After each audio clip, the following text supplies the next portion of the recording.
Welcome, Pewter Report readers, viewers, and listeners to a brand new edition of the Pewter GameDay Show, energized by Celsius, the official energy drink of PewterReport.com. It is game day, baby. The stakes are very high. It is win or go home for your Tampa Bay Buccaneers. If the Bucs win, they clinch the NFC South and host a playoff game next week. And dare I say it, but if they lose, oh boy, if they lose, there are a lot of questions that we will be asking, that we will be wondering from about 4:30 today until, really, until the start of training camp next season, even furthermore than that. So there's a lot to get into. It is a playoff game, so going to be a lot of fun, a little bit of intensity, maybe some excitement, maybe some nervousness, just going through it all. But at least the Bucs are in a spot to potentially make the postseason. I'm your host, Matt Matera. Joined with me for the Pewter GameDay Show is my fellow colleague, Adam Slovan from PewterReport.com. Adam, how you feeling going into this game? Matt, I can already tell you're going to bring the energy today. I'm doing great. It's week 18 of the NFL season already. And for the Bucs, man, everything is on the line today.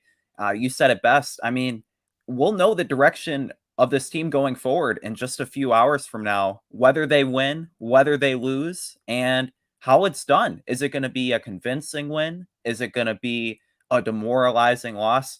Everything's on the table here. Yeah, I mean, there's so many questions about Todd Bowles. There's so many questions about Baker Mayfield. Does Mike Evans re-sign, after this? Can they get an extension with Antoine Winfield Jr.? Tons and tons of questions. But, of course, the big question is, are the Bucs going to win today? Before we get into the game day inactives, we already have a super chat. And you know our rule. If you super chat us, we get to your question as quickly as we possibly can. And obviously, a game of this magnitude, it's even more important that we get to these questions. So thank you. Starting off to Redfish, Mark Fisher. Appreciate this $9.99 super chat. Asking SR, but we'll put on our SR hats and try to do the best impression of him. SR, challenging question, asked respectfully. When you pick the Bucs to lose to the worst team in the league with so much at stake, are you saying that you don't think Tampa would beat anybody today? Appreciate y'all. All right, this is a tough one to answer for Scott Reynolds because he's talking about, I believe, the game predictions. Right? Yeah, the Pewter predictions for this week. Yeah, we'll put those up later. We'll put those up later. Was Scott the only one that did not take the Bucs? He was. Yeah. Yeah, he has the Bucs losing 23-20. I think he personally wanted to give Adam the best record amongst the Pewter reporters. Hey, but you never know, especially with Todd Bowles. When you think of his head coaching tenure, I know you're reminded of the Jets game against the Bills in the Fitzmagic season. So, hey, anything can happen. Yeah, so that's a little bit of history that you can kind of lean to slightly. Back in the day, Todd Bowles' first year with the Buccaneers, with the Jets, had a really good team. I mean, their offense, you had Ryan Fitzpatrick. Here's the records, by the way. Get that comment out of the way. Here's the records, the Pewter predictions. Scott is the only one that has the Bucs losing 23-20. Adam, you have them 23-17. I have them 25-17. Bailey Adams has them 24-16, and Josh Capo 21-14. But yeah, to go back to the coaching history of Todd Bowles, back in about 2015, 2015 or 2016, Bowles' first year coaching Gang Green, otherwise known as the New York Jets. They were 10-5 going into the game. Typically, like if you have a 10-6 season when the NFL was 16 games, 10-6 usually would get you a wild card spot. But this year, for whatever reason, a little bit more competition. So 11-5 had to get you into a wild card spot. All the Jets had to do was beat the Buffalo Bills, and Remember, this was the days before Josh Allen when the Bills were a struggling team. They were not as bad as the Panthers are today, but Jets had to go to Buffalo. They knew they had to win. It was a very, very windy game as it gets in Buffalo with bad weather conditions at this time of the year. I don't remember the total score, but the Jets were down 3, and they were like in the red zone. They were like near the goal line. I think they had like 1st and goal, and they were in a spot to kick a field goal. Now, granted, again, tough conditions would have made it difficult, and Fitz ended up throwing an interception in the end zone, and the Jets ended up losing to the Bills and did not make the postseason. I say this not just because I grew up watching the Jets, but I say this because this is a history that the Bucs do not want. This is history that the Bucs do not want Todd Bowles to repeat. This is a winnable game that they should beat the Carolina Panthers. Again, they have 2 wins on the season, and there's not even the incentive to. I guess there is more incentive to win this week because they don't have a number 1 pick anyway. It's going to the Chicago Bears. But we'll see. Todd Bowles, not a great record in these winner-take-all situations.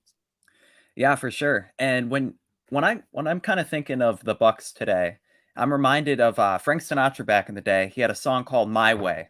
Yeah. And when you look at the Bucs right now, they're 8-8, and the record really shows that the Bucs have taken the blows, and they've kind of reached the final curtain. So it'll be really interesting to see this Sunday afternoon what will be unveiled. Is it going to be Todd Bowles' way? Is he going to secure himself another year with the Buccaneers, or is this the end of the line? I mean, it's going to be so interesting to not only evaluate that, but also Baker Mayfield. That's kind of the big storyline going in today is Baker Mayfield, his injury status. I know you've written about it at Pewter Report. You were there this week taking a lot of videos, kind of watching him. Will he be effective? And will he be baking early on in the first quarter? Yeah, you know what? We can. I know, Adam, you are right. You were there at practice with me on Thursday. We got to look at Baker Mayfield. But you know what, Bucs fans? You can look at Baker Mayfield as well because we have video from him thrown this week. We will play it right now. I don't know if we got any doctors in the comments or, WebMD specialists, but here's how Baker Mayfield looked during the week of practice. I'm pretty sure he had some rib protectors underneath. So this first one, it's him throwing a little bit lighter, and he ramps it up a bit. We'll play 2 videos in a row.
Little video of Dave Canales and the other Bucs quarterbacks running routes as well. Now here's Baker. A little more firepower behind this one.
There were some other videos we posted on Friday as well. Baker throwing to the back corner of the end zone. So he did look better as the week went on. As Baker said himself during the week, the adrenaline's going to be rolling a little bit more as they get into the weekend. So we'll see. It'll be a big question. Will we have some trash time today? Something that we may see. Now, these were the inactives for Bucs versus Panthers today. Quarterback John Wolford, the biggest one, KJ Britt, an inside linebacker, late addition to the injury report on Friday, and he was eventually downgraded to doubtful and then out. Marquise Watts, Rakim Jarrett, Brandon Walton. Really the only big one here, Adam. Well, one, that Baker is healthy and good to go. It's really more who's not on this list than who is on this list. That means Carlton Davis is going to play. That means Shaq Barrett's going to play. And Devin White's going to be starting at inside linebacker because there's no KJ Britt. Outside of Baker and the ribs injury, obviously we've talked about that a ton this entire week. What stands out to you the most? What's the biggest impact in terms of who's going to be available or maybe not available in Britt's case? Yeah, I think when you look at Britt, it's going to be really interesting because the last time these two teams played, it was J.J. Russell who got the start at inside linebacker, and he had a sack. I thought he played really well in that game, but now it's going to be up to Devin White. And what could be Devin White's last game with the Tampa Bay Buccaneers. Right. But as well as that, I also thought it was interesting. Rakim Jarrett was on the inactive list after being activated. And it's going to be really interesting to see with the wide receiver core, who's going to be that number 3 wide receiver. All the talk this week of Trey Palmer developing. It's going to be huge if he can make a big play. You kind of showed it against the Saints, but obviously had that drop fumble. And then lastly, the defense. It's going to be fully healthy minus KJ Britt. When you talk about Carlton Davis and Jamel Dean being on the same football field, that hasn't happened too much this year. I know. And then also, go ahead. And then with Shaq Barrett as well, like getting that pass rush going and having him active, it's going to be really beneficial. Yeah, I think Shaq being in there from a leadership standpoint is really important. I think they missed that a little bit against the Saints, especially when they came out to such a slow start. And that's not to say, you obviously have Levante and Vita Vea, guys on that defense that, can bring the group together. But I really loved what Casey Rogers, the co-defensive coordinator, had to say when we spoke to him this week about Shaq specifically, about what he means to the other players on this team. Because he said going into that Saints game, hours before the game, Shaq was still trying to get ready and see if he can go for the game. And Casey Rogers pointed out that there are other players that he's coached previously. He wasn't saying anyone on the Bucs on this current team that would just say, you know what, I'm out. Like, this is your guys' week. I'll be back next week. No, Shaq was doing everything that he possibly could to go out there and play, and ultimately he wasn't able to. But at least having Shaq in there, maybe a week off. I know it's late in the season, but getting as much rest as you possibly can, maybe that sparks something for Shaq. You're still going to have Yaya on the other side. Very curious about Carlton Davis and Jamel Dean. Now, they play on opposite sides. There's not an insane amount of communication that has to go from one corner on one side to the other corner on the other side. But these guys have missed a lot of time this year, and no one has really been flawless. They both had their moments. I think Jamel Dean was fantastic against DeAndre Hopkins when they beat the Titans a couple of weeks ago. And both of them did a really good job stopping Chris Olave. I don't think Olave killed them in either game. And then Carlton deserves a lot of credit for what he did in Atlanta against the Saints. I mean, that interception that he had set the Bucs up with great field position and allowed them to score. So I feel bad. I do feel bad for Zion McCollum. Like week in and week out, he has these opportunities, and we'll see. We'll see how much he gets used for sure. And then the biggest thing, and I'll just comment on this briefly because we can kind of bring this to when we talk about the Bucs defense as a whole. Yeah, it stinks that KJ Britt isn't available, and this will ride on Devin White. Last game, Chuba Hubbard had over 100 rushing yards, but the only time he's done that this year. It is very, very important to remember that last game. because KJ Britt got hurt early in the game. Maybe there's something about playing the Panthers KJ Britt just does not like. Levante David did not play in that game. He did not play at all. Devin White did not play at all in that game. Britt got hurt. Ryan Neal had to come down from safety and play linebacker. So this is a much, much healthier group this time around. As long as you have Levante David, I think you have to feel pretty good about that. Another thing I feel pretty good about is the new Celsius Essentials that have made their into, I'm going to call it the Celsius verse, because there's so many awesome flavors of Celsius. Their newest ones is the Celsius Essentials. You see the Blue Crush and the Dragonberry as well. They come in a 3-pack, which is pretty awesome to see. The Celsius Essentials are performance energy drinks with 270 milligrams of caffeine to help you live fit. They're an unbeatable combination of ingredients that support your physical and cognitive performance. And of course, there's no sugar. Celsius Essentials is the ultimate energy drink line by Celsius, formulated for the fitness enthusiast looking to elevate their performance.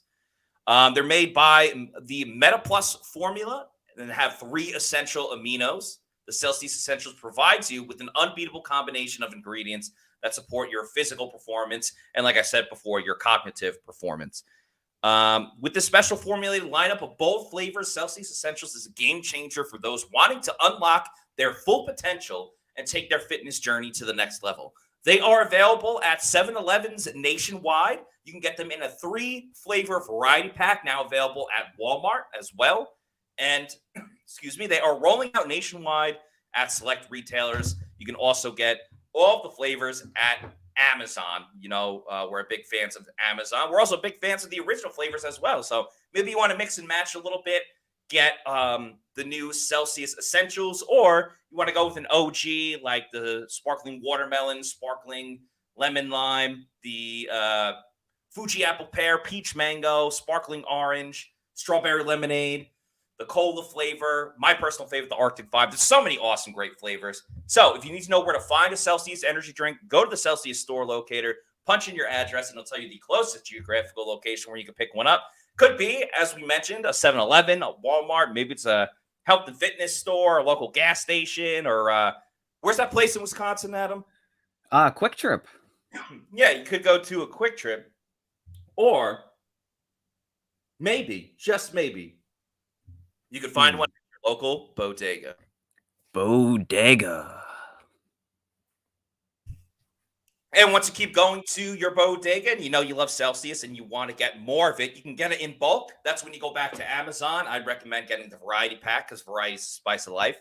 You can have it sent to your place of residence whenever you want. You're the captain. You're in charge. It can be a week, a month, quarterly, yearly, whenever you want. Just make sure you're drinking Celsius, the official energy drink of PewterReport.com, the Pewter Report podcast, and the Pewter Game Day Show.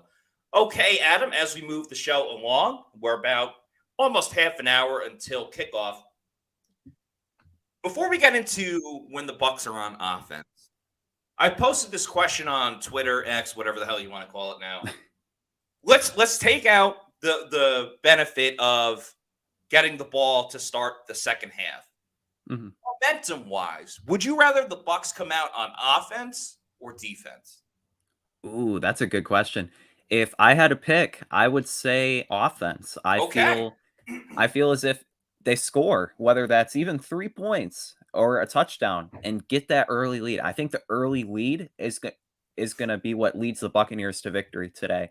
Because when you look at it, they only scored 36 points in the first quarter through 16 games. Yeah. That's not good at all. If they can put points on the board early, if the offense can really get going, if Mike Evans and Chris Godwin can be involved. Chris Godwin didn't have a catch the last time the Bucs played the Panthers here. So if they can really get going and click on offense, I feel like the defense has done a lot this year. We could talk about Antoine Winfield Jr. all day and the game that he had last time against the Panthers. But just really want to see him get on offense, get in a rhythm early. Yeah, I don't think there's a wrong answer to this. I'm slightly leaning... because it's the Panthers, I'm slightly leaning towards the defense. Where if it was like almost any other opponent, I would say the Bucs offense, but I just think momentum. If the Bucs come out on defense and they get either a quick 3 and out or a sack on a third down play and get the ball back sooner, you would at least know, all right, the Bucs defense came to play. And if the Panthers do not score, at worst, it could be a tie 0-0. I do think there's more inherent risk. If the Panthers come out and do what the Saints did the week before, then I think that's when, you start pissing down the side of your leg or doing a number 2 down the side of your leg, because you're like, I don't know if the offense is going to be able to score at all, even if they go down 3-0. And I think if the Bucs offense comes out and they go 3 and out, it's like, oh, here we go again. Yeah. Nothing from the offense. I don't think there's a wrong answer to it. I'm just curious what you think, what some of the Pewter people think as well. People were putting it in the comments. But let's talk about when the Bucs are on the offensive side of the ball. A lot is going to rely on this man in the graphic, Dave Canales, and of course Baker Mayfield. Adam, what do you want to see when Tampa Bay has the ball in their hands? Yeah, well, starting with the man on the graphic here, Dave Canales. Interested to see if he has any tricks up his sleeve here in the regular season finale. If there's anything that he's going to pull out and see and catch the Panthers defense off guard. The Panthers, if they have a strength on their team, it is their defense. Whether that's in the front 7, you have a guy like Derek Brown, Brian Burns, Frankie Louvu.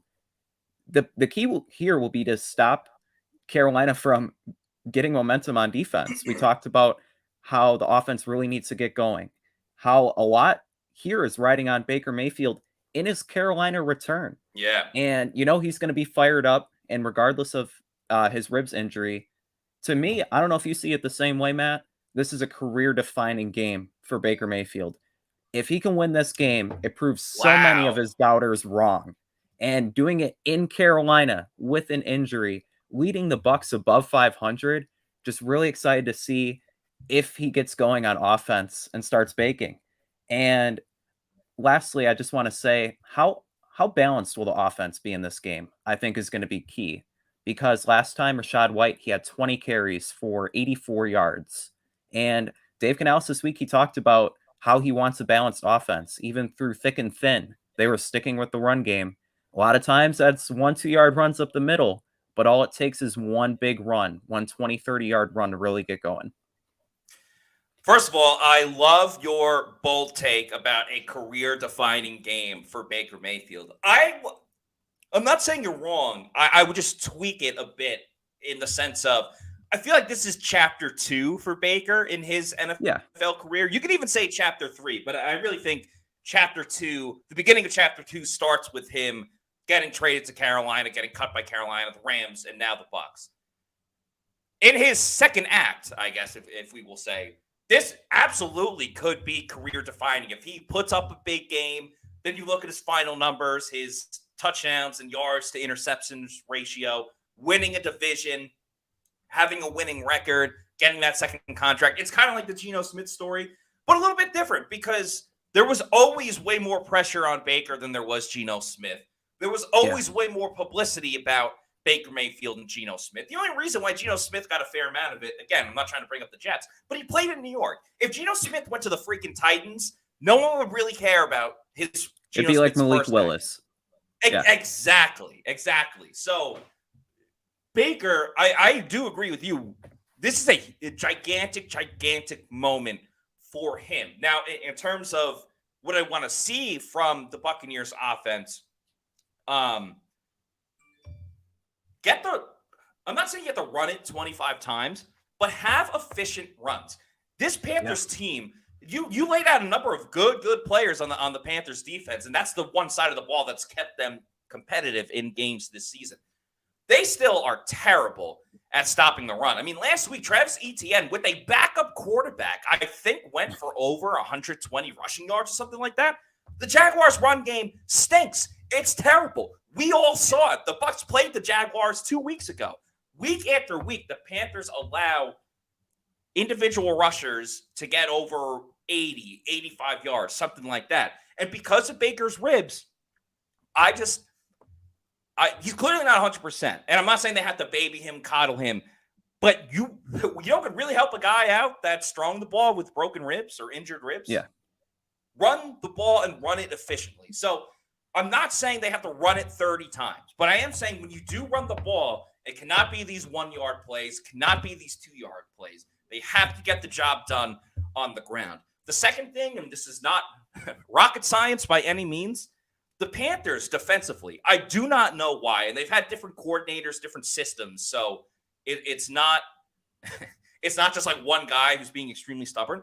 The Panthers are one of the few teams that do not double Mike Evans. They don't bracket Mike Evans. So every time Mike plays the Carolina Panthers, he carves them up. He annihilates the Carolina Panthers. And that includes earlier this season. That includes even the game against the Panthers when they lost in Carolina last year, and he dropped the big one early. He still went off and had like 8 receptions for over 100 yards.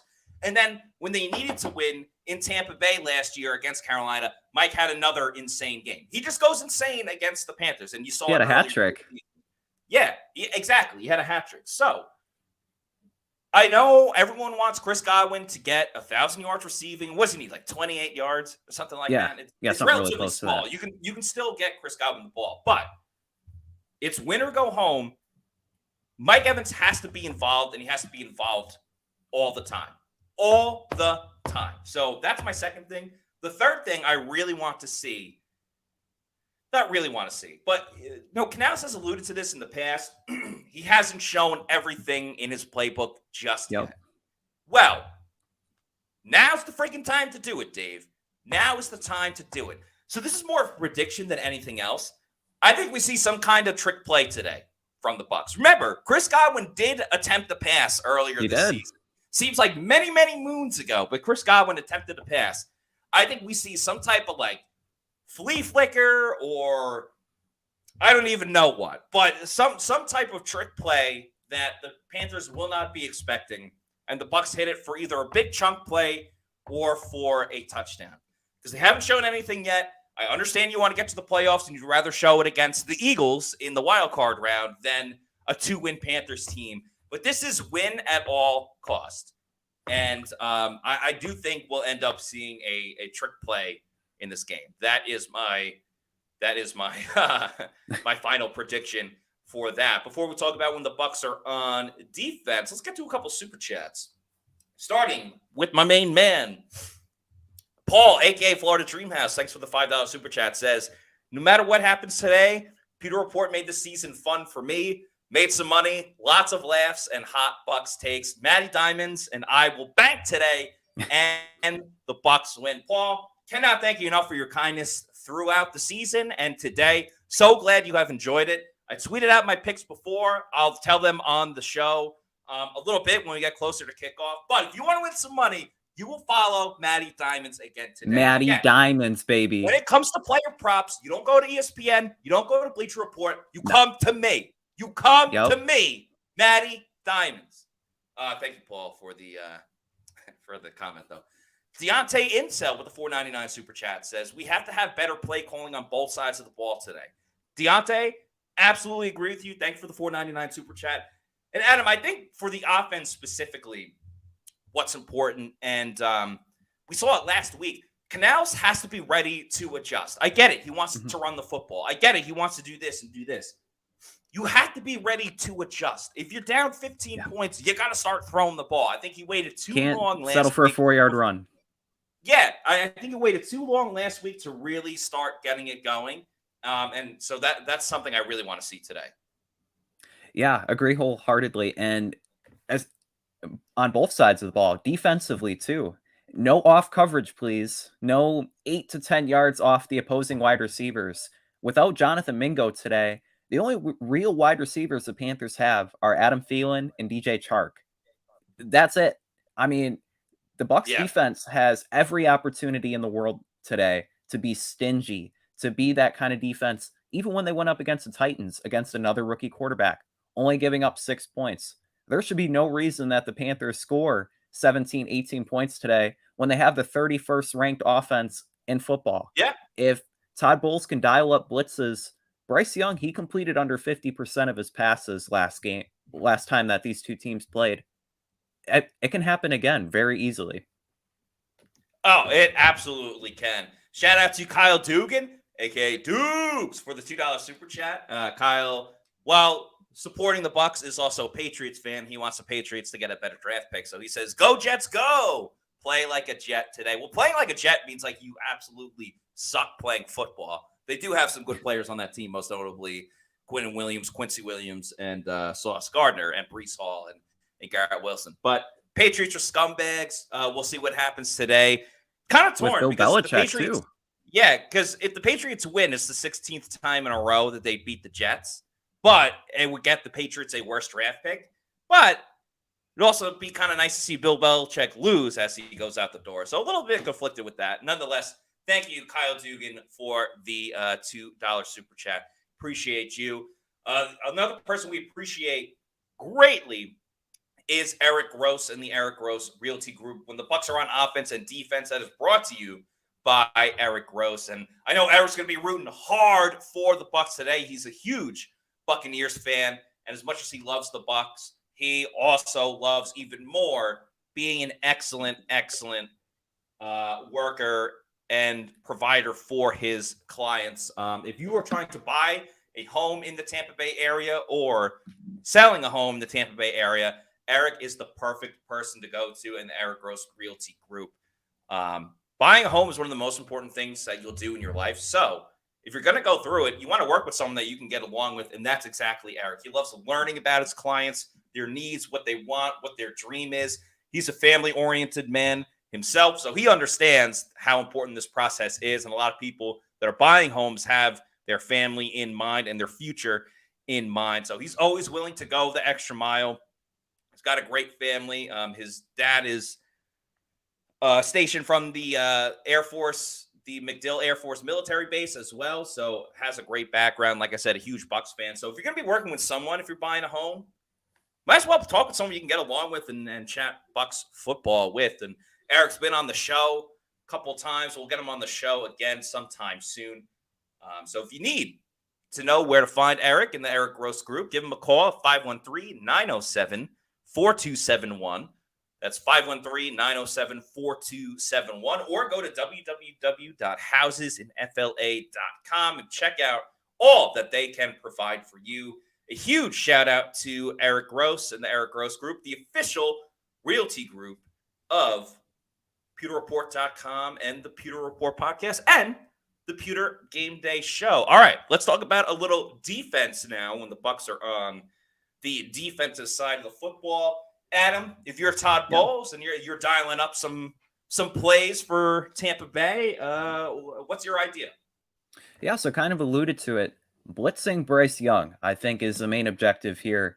He's been sacked 59 times this season, which is a really gaudy number. And with guys like Shaq Barrett coming back, Yaya Diaby continuing to emerge, the Bucs can really get some sacks today.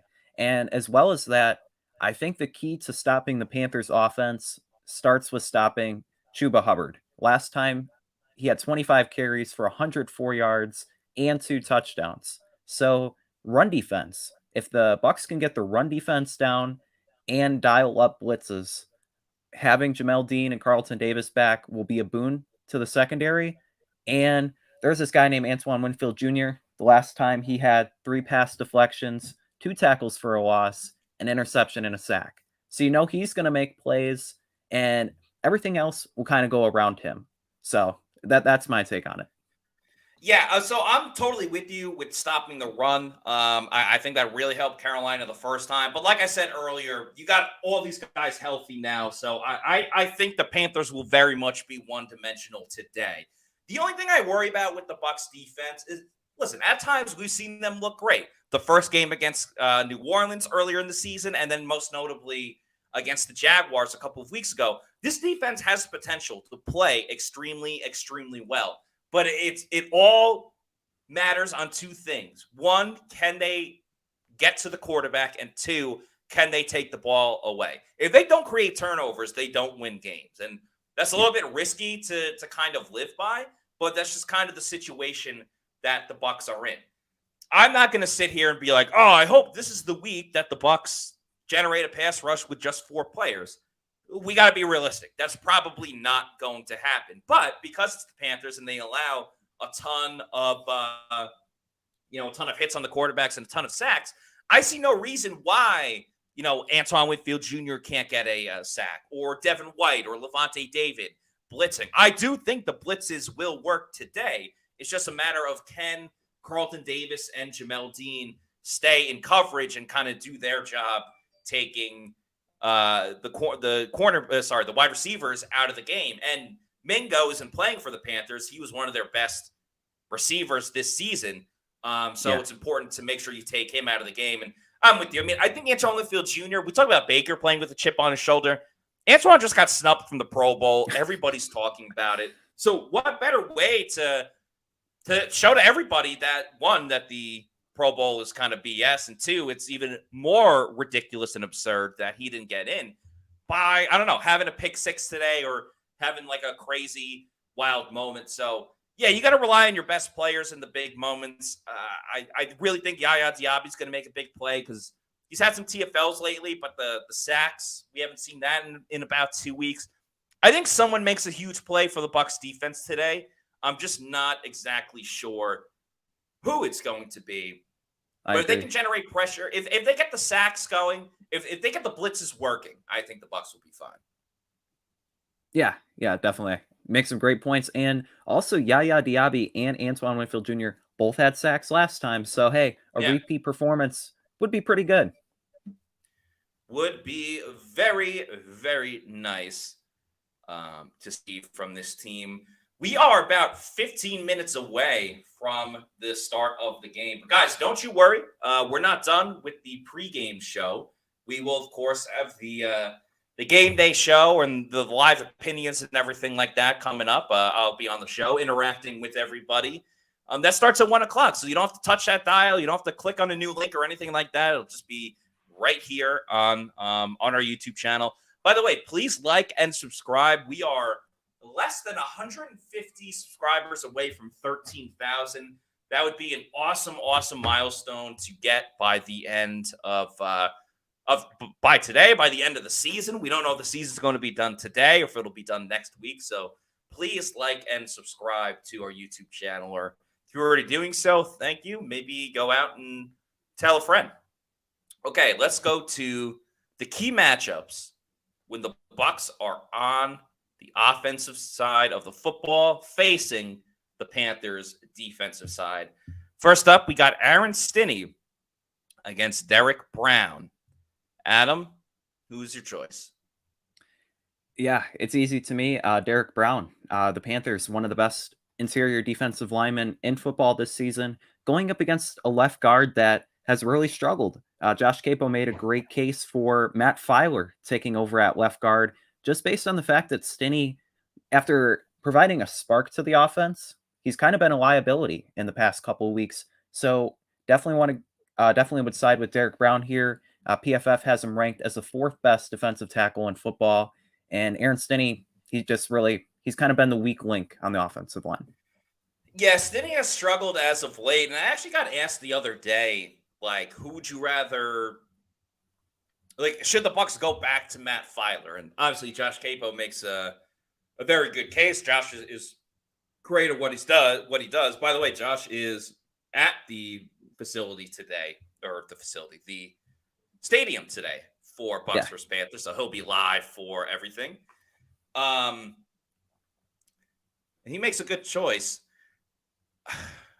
You got to go with Derek Brown in this one. Brown's still a great defensive tackle. Stinney has struggled heavily. I do think he can play a little bit better, but I think this matchup has to go to Derek Brown, which is scary. And this is why Rachaad White's obviously on this list. You can see it. This is why one of the things I hope we get from the Bucs today is not just runs up the middle. Like, I know they like to do the end around that Tompkins, but throw a freaking toss to Rachaad White. All we talk about is how great he is in space. So why are we running him so much in between the tackles? I get it. Like, you can't do it every single time, but they almost never do it, which is kind of wild to think. By the way, also some good news. Wait, have the Bucs played better on CBS or Fox? Ooh, I think they played better. I want to say Fox, right? No, I think they play better on CBS. Someone will know. I think they've done better on CBS. Yeah, they definitely played better on CBS. I apologize. All right, next up, left tackle Tristan Wirfs against defensive end Brian Burns. Whew, this is a great matchup. I'm going to go with the push. Yeah. I really respect the game of Brian Burns, and Tristan's been one of the best left tackles in the game. So I'm going to take a push on this one. Yeah, I know the game is on Fox. I was just asking whether or not the Bucs have played better when on CBS. Bat W says this is a Fox game. I know it's a Fox game. I meant which station do they play better on, which I think is CBS. Anyway, Adam, what's your pick? I was going to say push too. And I want to say, just based on the trash talking factor, if Brian Burns plays a full game, I think it's going to be pretty even. If Luke Gedeke or Cody Mauch, they start talking trash to him, would have to give the edge to the Bucs offensive lineman. But it's going to be another great matchup. Tristan Wirfs, again, he's made such a nice transition this year from right tackle to left tackle. That point hasn't been made enough. And going up against one of the premier pass rushers in football, it's going to be a good back and forth between the two. Next up, Baker Mayfield against free safety Xavier Woods. Although he's injured, although he's coming off a bad game, I'm still going to take Baker Mayfield. There's no motivation like spite. And I think Baker's going to have that against the Panthers today. Because of that, because of the way that the Panthers guard Mike Evans, which is very silly, and I would not recommend doing it that way. I think Baker's going to find Mike early, and Baker's going to ball. So I'll take Baker Mayfield. When you talk about revenge games, there probably isn't a better revenge game across the NFL this Sunday than Baker Mayfield going up against the Carolina Panthers to win the NFC South.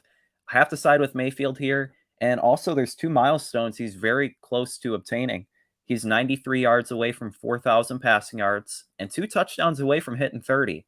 And with all the talk before the season about how Baker Mayfield was going to play this year, those are 2 huge numbers to hit. And it just shows that he's had a really efficient year. And even with the ribs injury, I see him finding some level of success today against the Panthers. I like it. All right. Rachaad White against Frankie Louvu. Adam, who is your pick in that one?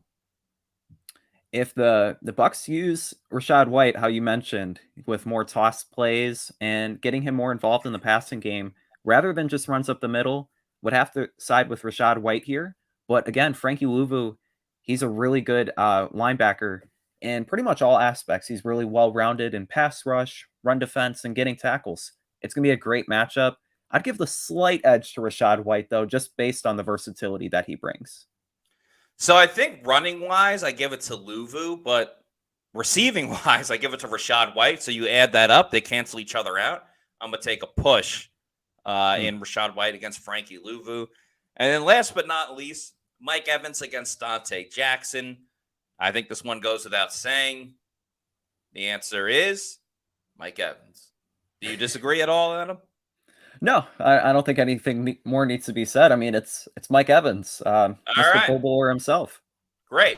Moving on. By the way, these matchups are brought to you by Underdog Fantasy. There's still time to get your picks in before the game starts at 1 o'clock. Use the promo code Pewter, that's PEWTER, and get a first deposit bonus when you play with Underdog Fantasy. You choose anywhere from 2 to 5 players. Got to be at least one from each team. You're just betting on things like over or under rushing yards or higher or lower on number of passing touchdowns. So much fun to do. They have it for all the sports as well. So go to Underdog Fantasy, use the promo code Pewter, that's PEWTER, get a first deposit bonus while you play. Okay, moving on to the key matchups for the Bucs defense against the Bucs offense, the Panthers offense. Antoine Winfield Jr. against Bryce Young. This is another layup. This is an all-pro safety against a rookie quarterback that struggled heavily this year. The answer is Antoine Winfield Jr. So next up, inside linebacker Levante David against tight end Tommy Tremble. Adam, who do you have in this matchup? I'm going to go with the Bucs leading tackler here, Levante David, against Tommy Tremble. Again, I want to say last year when they played in the 21-3 loss, Tommy Tremble had a touchdown. But this year, don't see that happening. Levante David, he's been really good in coverage against tight ends. And come on, it's LVD 54. You think he's not going to be playing with a chip on his shoulder? He said after the game, last week. This is a once in a lifetime opportunity, channeling his inner Eminem, and he's going to be fired up. He's going to go out there to play. He's going to win that matchup. Yeah, I'm leaning towards Levante, but there has been a trend over the past couple of weeks that teams have really attacked the Bucs defense with with going after the tight end. That's how they've attacked this Bucs defense, and I think last week is a perfect example with Jawan Johnson. I think even like Tucker Kraft against the Packers a couple of weeks ago, he made some big plays. So the tight end has been kind of the valve that teams have used to go against the Buccaneers, but it hasn't always been Levante's fault. So because of that, I'm going to pick Levante, but I don't think it's as lopsided as everyone thinks. Next up, Bucs cornerbacks against wide receiver DJ Chark. I think Chark played well against the Bucs the last time they met up. Yeah, I'm going to go with the push in this one. I want to believe in Carlton and Jamel, but they're so injured and they're so in and out of the lineup. It's tough to like really get a full and true read on them. So I'm going to take a push. Adam, how do you see it? Yeah, I would have to agree with you on that one, especially when considering DJ Chark, if I remember correctly, is more of a deep threat wide receiver. We've seen the Bucs cornerbacks get burned at times this year. The 49ers game comes to mind on deep routes, and you want to believe in Carlton Davis and Jamel Dean, but against DJ Chark and a possession receiver like Adam Thielen, again, I could see them getting a lot of targets and finding some holes in the zone coverage. Devin White against running back Chuba Hubbard. I'm going to take another push in this one. I want to believe in Devin White. I think this, it's a winner-take-all game. Hopefully you get the Devin that is flying around. Chuba Hubbard had the one good game against the Bucs. He's a pretty average to below average running back. This could be the swan song for Devin White, so I think he leaves it all out on the field. With that said, he still has a lot of issues, so I'm going to take a push. I actually went with Chuba Hubbard here, just based on the fact he had a 100-yard game. And also Miles Sanders is someone to consider as well. He had a really good year last year with the Eagles. I feel like the running game for the Panthers, they're going to rely on it heavily. And can Devin White be that guy? I don't know. I mean, he's had every opportunity to do that this season, and he's mostly floundered. So I'm going to go with Hubbard here. No, it's absolutely a good point and all true. So not wrong with that. Last up, defensive tackle Kalijah Cansey facing guard Gabe Jackson. Adam, you can lead off with this one. Who do you have in this battle? Yeah, I'm going to go with the rookie defensive lineman here, Kalijah Cansey. And I would especially say in terms of pass rush, I feel like Kalijah Cansey will be able to get to the quarterback today going up against Gabe Jackson. The only area I could see it being closer is in run defense. Again, mentioning Chuba Hubbard.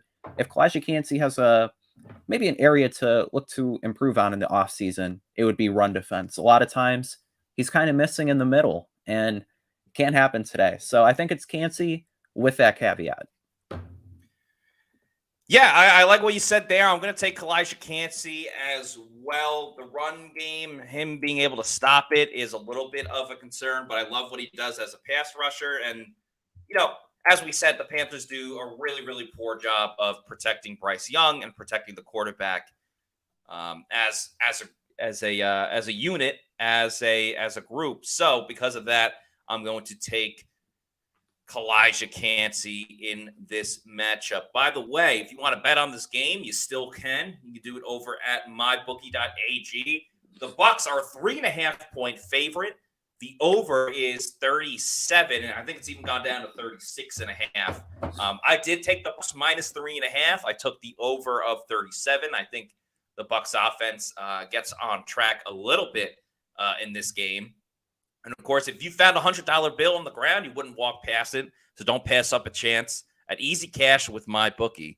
MyBookie has the biggest online selection of odds and contests to fill all your sports betting needs anytime, anywhere, so you can turn that sports knowledge into cash in your wallet.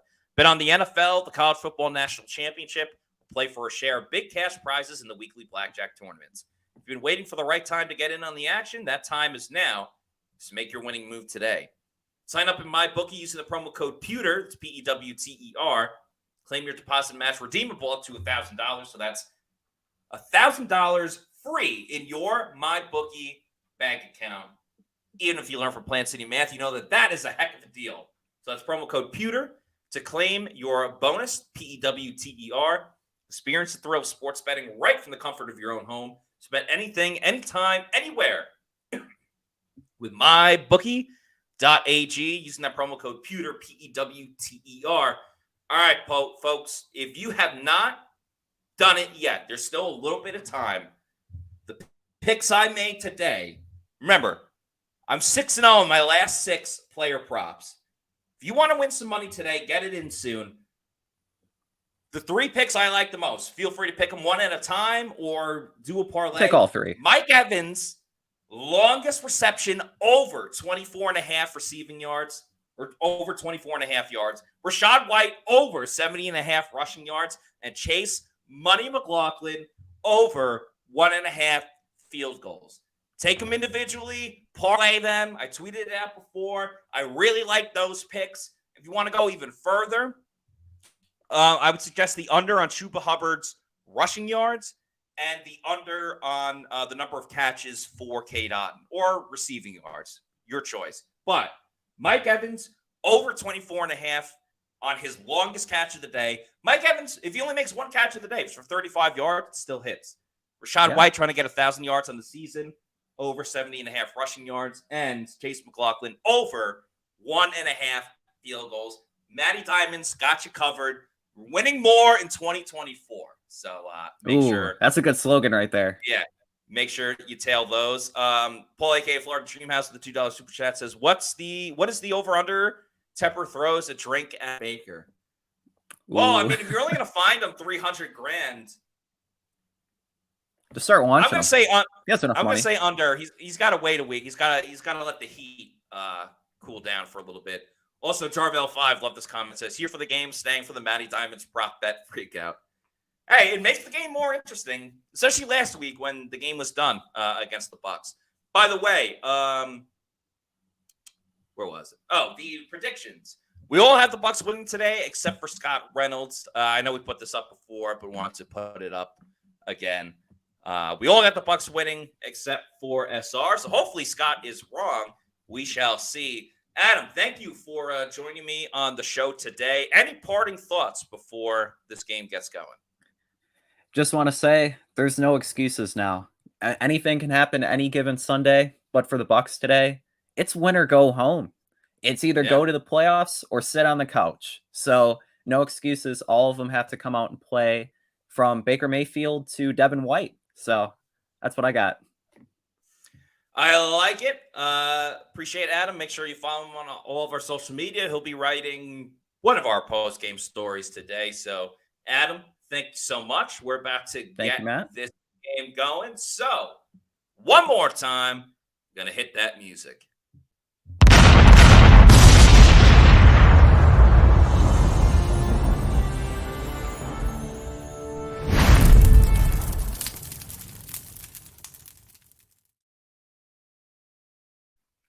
How we doing? It's game day, baby. This is Matt Matera from PewterReport.com.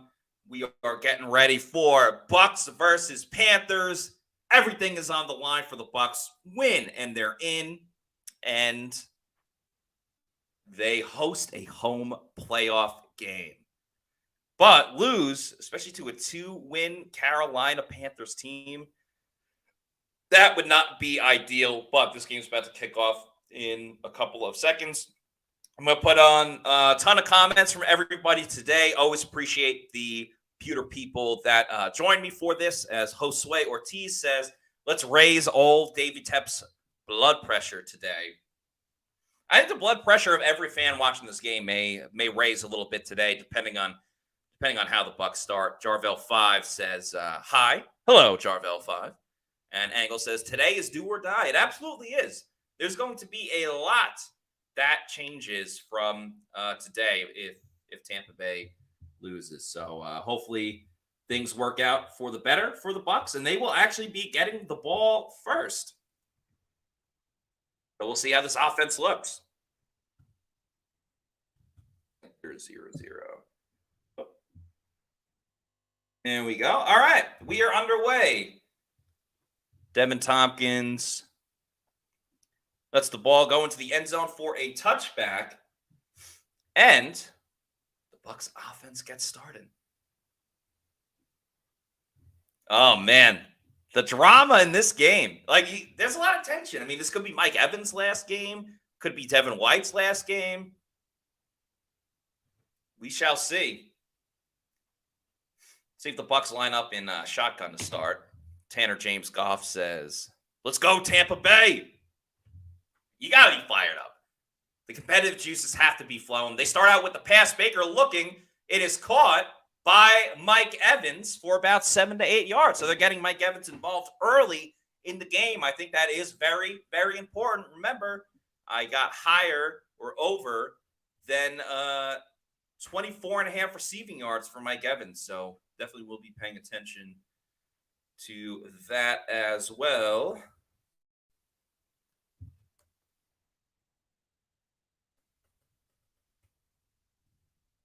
Second play, Baker again to Evans, caught, and that's a first down.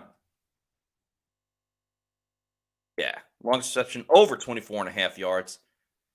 That was not 25 yards, but that's okay. Still a long way to go, and a good start. Bucs throwing it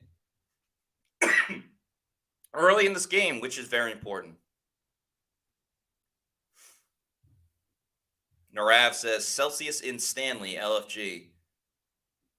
Angelina S says, back-to-back Mike. Yeah, that's true. All right, Devin Tompkins goes in motion. It's a touch pass to Tompkins. He tries to get to the outside. He'll get about 2 yards on the play. Defended pretty well by Carolina, but I do respect. Was that Tompkins or Chris? Yeah, that was Tompkins. I do respect that. They're getting creative early. And the ribs look pretty good for Baker early on. Another good sign.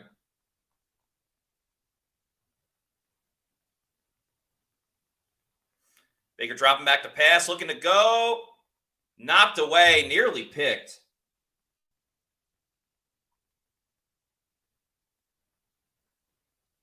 So it'll be 3rd and 8 for the Bucs. Jeff the Champ says, Matt, I finally found the strawberry lemonade Celsius, and it may be my new favorite over the Arctic. That's great, Jeff. Yeah, it's an awesome, awesome flavor. One of my favorites out there. 3rd and 9 for the Bucs. A crucial third down early in this game. 5 wide receivers lined up. Baker looking, steps up, throws, caught by Cade Otton. He's going to get the first down. Nicely done. Baker with the right read, looking to his left, and that's a huge 3rd down conversion for the Bucs early in this game. If anything, they get out to midfield. That flips the field position, which is important. Baker felt the pressure coming. They sent a blitz on the play. He stays upright, didn't get hit. Nicely done. I think you're going to see Baker get rid of the ball very quickly today. Baker lines up under center. They're going to run this with Rachaad White, who dances a little bit and gets about 2 yards on the run. I do have over 70.5 rushing yards for Rachaad White in this game. Would love to see that.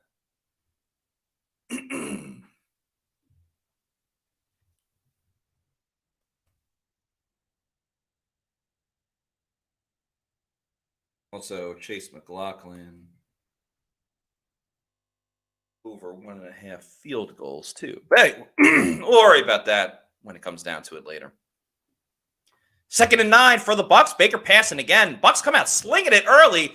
Nearly picked. He had his eye on Cade Otton, was looking at him the whole way. Bucs catch a break on that throw from Baker.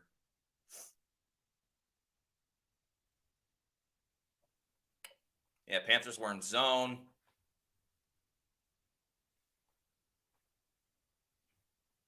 Whew. Jones almost took it away. But Bucs live to fight another day. Makes it 3rd and 9.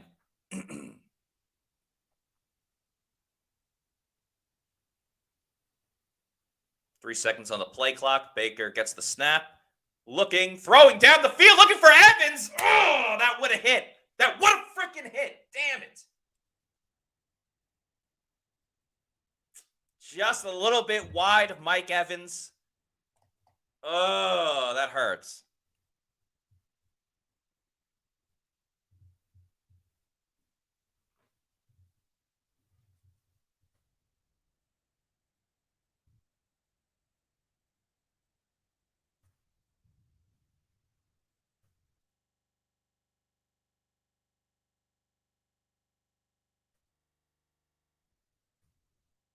Camarda punts it away. Oh, damn. I thought the returner called for a fair catch. He did not. Takes it to about the 25.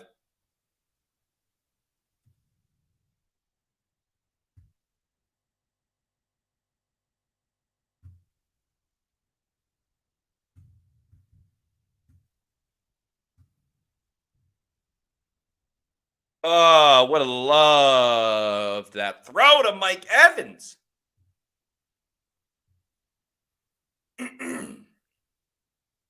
Sam MC wants to know, any other teams with no opening drive touchdown, I believe. Yeah, there's a couple teams this season.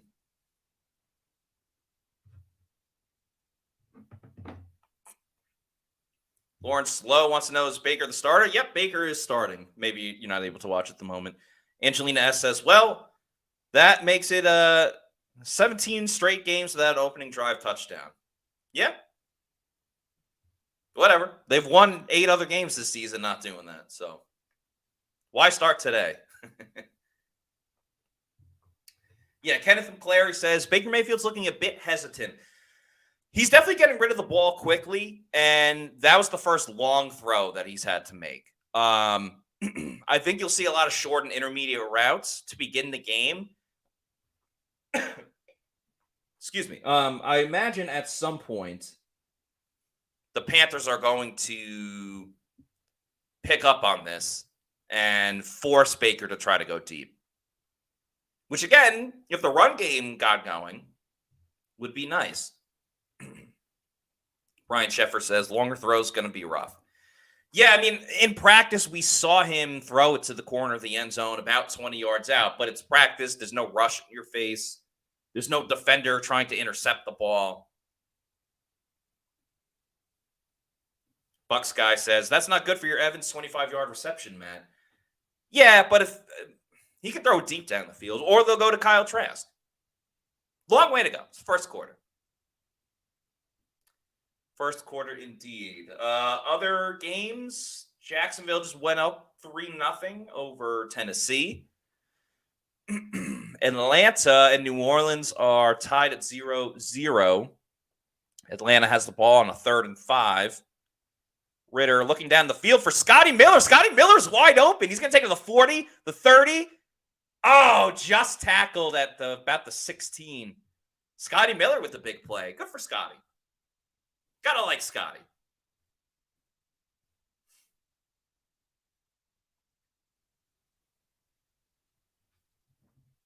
Rux's review says, I hope Devin White realizes this is a free agent audition. Hope he comes out with his hair on fire. We shall see. All right, Bucs do a great job early stopping the run. I said it's going to be big. Taking away the run game, making the Panthers one-dimensional. Should be important.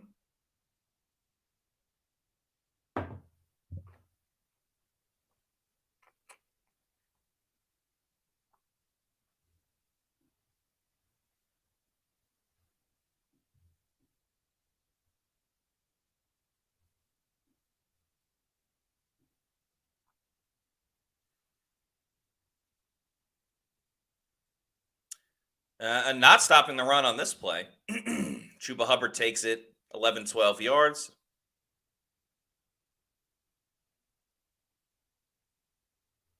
Richard Taroka says, if Bucs and Saints lose, do Bucs still clinch? No. Because the Falcons are playing the Saints. The Falcons would then win the division if the Bucs lose.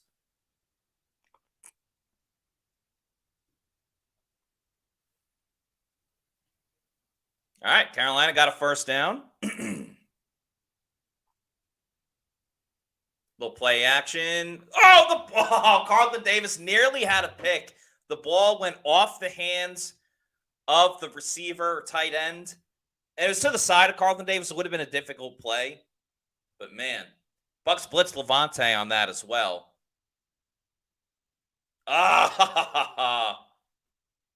Would have been big for the Bucs. He's also wide open on the play, but that's, Panthers, that's why they have 2 wins. 2nd and 10. We'll see if Carolina goes back to the ground game where they had success on that last run. Got their backup in. They do run it. Bucs do not seal the edge. Levante ends up making the tackle. However, for about 7-8 yards, so make it a 3rd and short. Carolina, 17 games since opening drive touchdown. The Bucs are in that same category.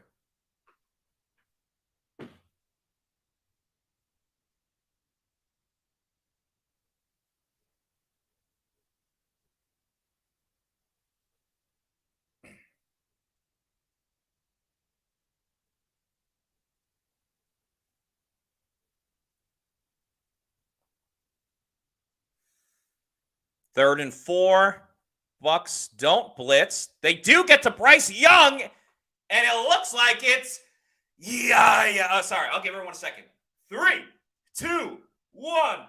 Yaya Diaby with the sack. Big time sack by Yaya. Yeah.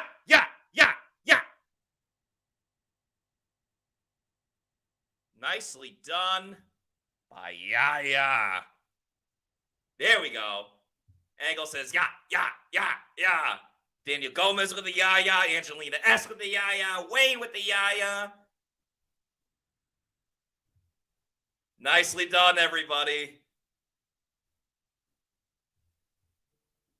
Bucs get off the field after 1 first down. Devin.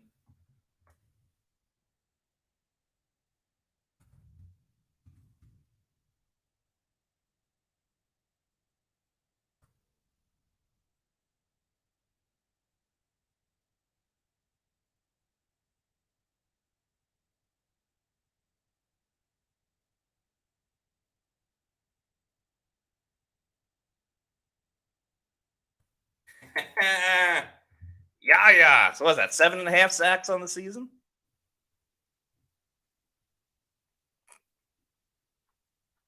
Let's go. Now, Bucs get the ball right back. I would imagine they're going to run it a little bit more. Who knows? I'm not Dave Canales. Slayer says, yeah. What says, I specifically joined the stream for Matt's energy, LMAO. Hey, what? I appreciate that. I mean, that's part of the fun. Listen, this is supposed to be entertainment as much as it is opinions, analysis, insight.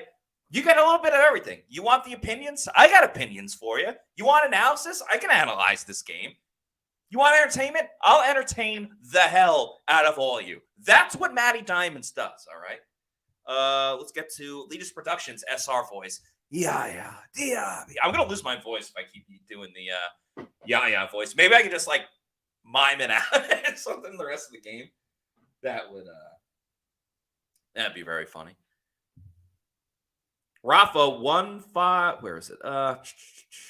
G Vegas. Are you not entertained? Where was sorry, all the comments are coming in.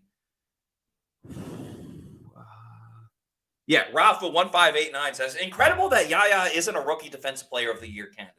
I'm with you, Rafa. He's got to at least be on the ballot, if you will. John Mejia says, love that I can follow the game while I'm at work. John, that's awesome. Hope your boss doesn't notice, but hope you enjoy at the same time. Jeff the Champ says, Matty Diamond's the GOAT. Thank you. I am not the GOAT. Maybe I will be if all my props hit today. But thank you for the kind words. Kathy Gillespie says sub SR's voice in. Yeah, that's the idea in mind.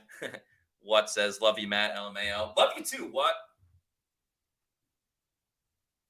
Mike Fitzgibbon says Bucs don't score drive 1 this season, but they're money on drive 2.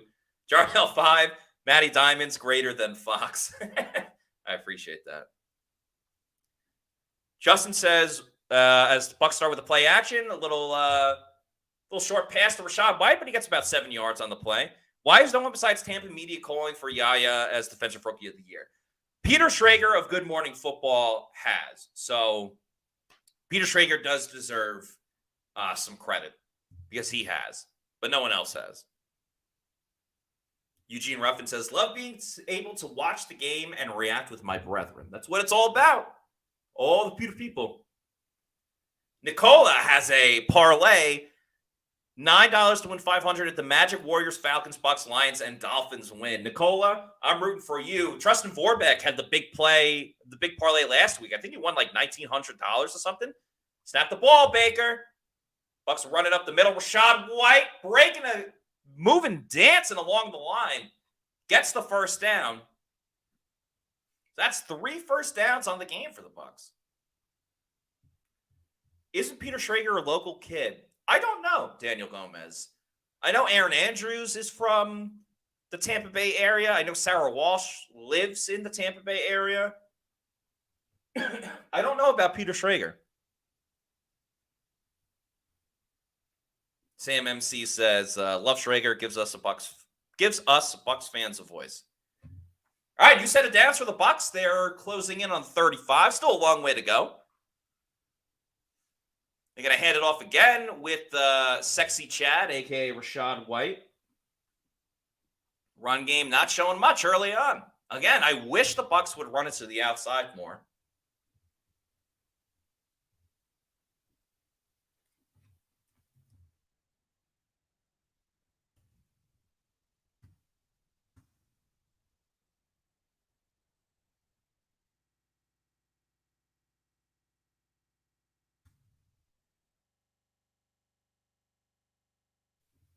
Makes it 2nd and 10. Tom says, do they just run the same play twice? Not exactly. Maybe a little bit. Baker stepping up, throws, caught by Rachaad White once again. This whole drive has been the Rachaad White drive. We got $2 super chat from Angelina S. Thank you very much, Angelina. I appreciate you. And Angelina follows that up with, I just want to say I love spending my football Sundays with you, Matty Diamonds, and the rest of the Pewter Nation. Hashtag It's a Bucs Life.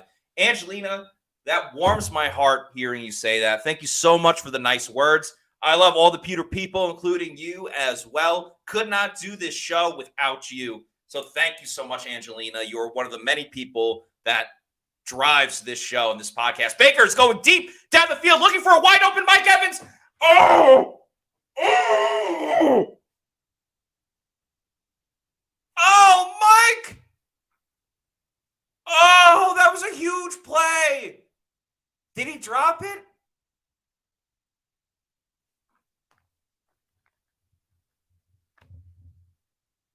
Oh, Mike. Oh, he dropped it. This is flashbacks of last year. Oh, and that would have hit the Mike on the over on receptions, receiving yards.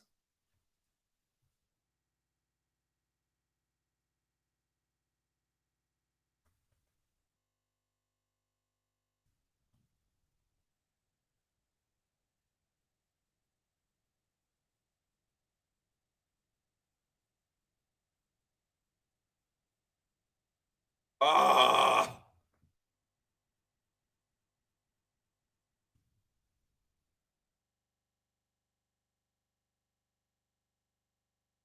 Oh, Mike. Eater is right. It was slightly underthrown. Slightly.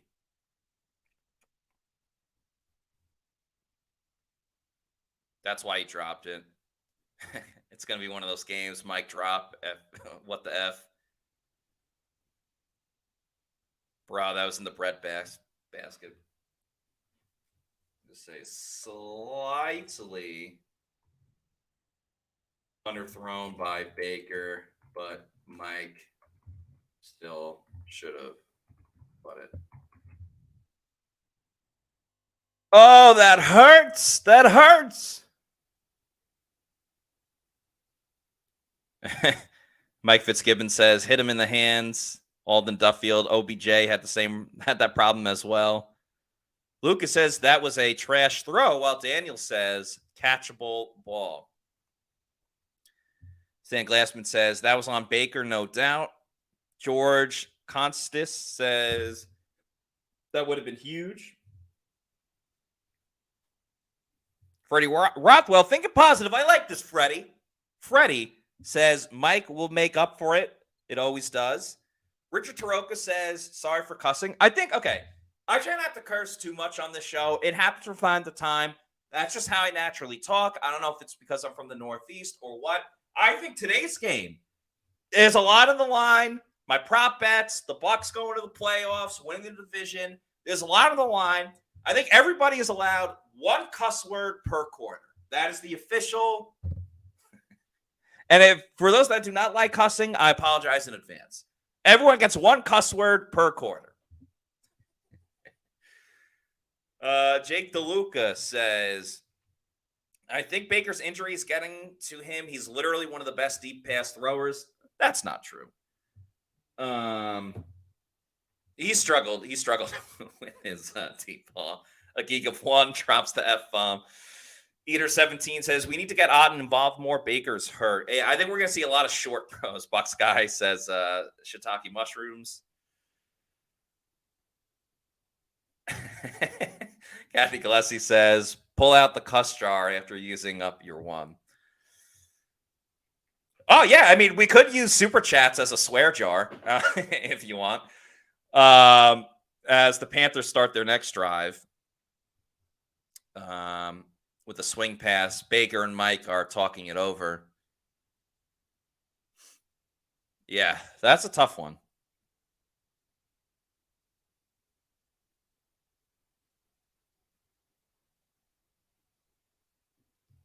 Narav says, can we please find 14 before the half? Yeah, this happens all the time. Another run with Chuba. Chuba getting some traction. Olden Duffield says, when Baker got injured, Baker went. Oh, sorry, when OBJ got injured, Baker went 8-3.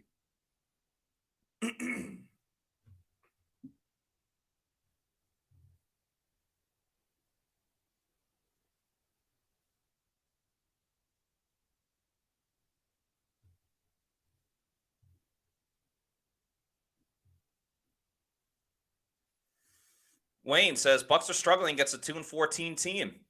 Yeah. Yeah, that's true. I mean, they're losing to. I mean, they're not losing, but they're tied at the end of the first quarter with a bad team. Stan Glassman says Mike was open. Baker was just late and underthrew. Stop blaming Mike. I think they're both to blame. Baker could have thrown a little bit of a better football. And Mike still probably should have made the play because it hit him in the hands.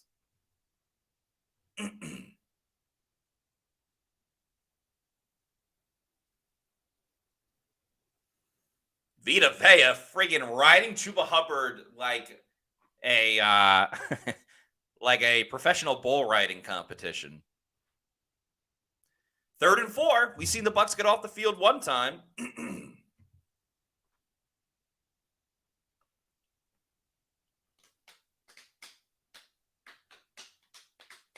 Bucs have 6 rushing yards to the Panthers' 30.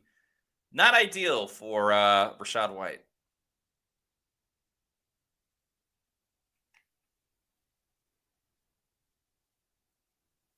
They're going to run it on 3rd down.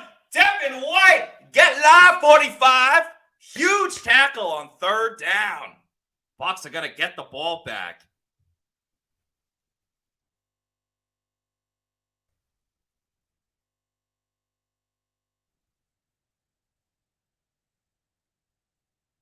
Live 45. Oh, I got to do the little cowboy hat emoji. Okay. All right. We talked a lot about Baker and Mike. Let's talk about the Bucs defense. How do we feel through 2 drives? Run stopping, not been good, but They made the big play on third down twice now with Yaya with the sack and now Devin White, that big tackle.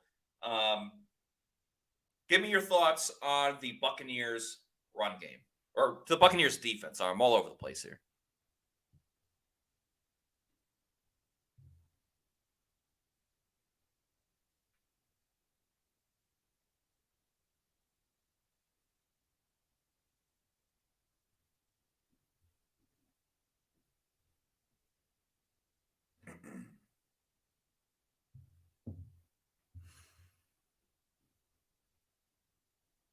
Eugene says inconsistent. Sam MC says, bend but don't break, the hallmark of polls. Yeah.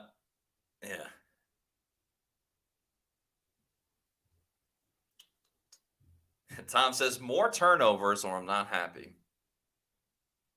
Nicola says, pick 6 next drive. I'm calling it. Like from Baker or like the Bucs defense? Please specify. Oh, defense. Okay. Antoine Winfield Jr. or Devin White pick 6 this game for sure. Richard Taroka says, get points here, make Panthers feel the pressure. Yeah, I think the name of the game for the Bucs right now, I mean, obviously you got to score. That's obvious. But I think more importantly, get that lead and force the Panthers to have to throw the ball.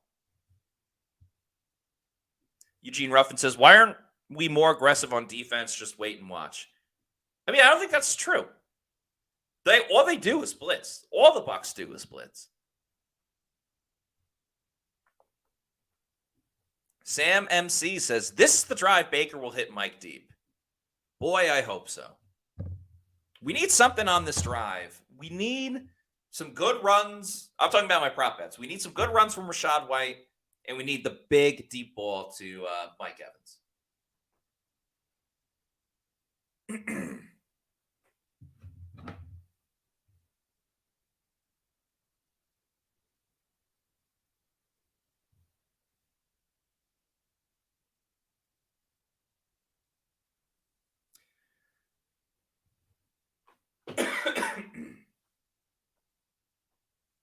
Apparently, Jonathan Vilma called Devin White one of the best linebackers in the NFL.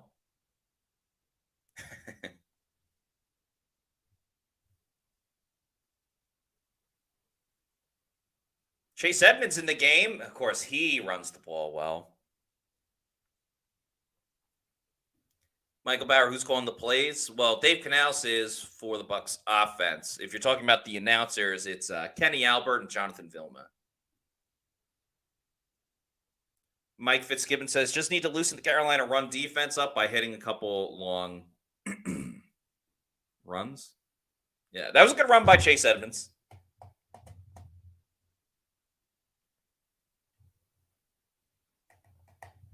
Chris Godwin goes in motion. They hand it off to Chris Godwin.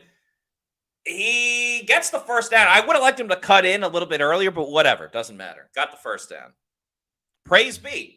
Put the hands up. Praise be to Godwin, everybody.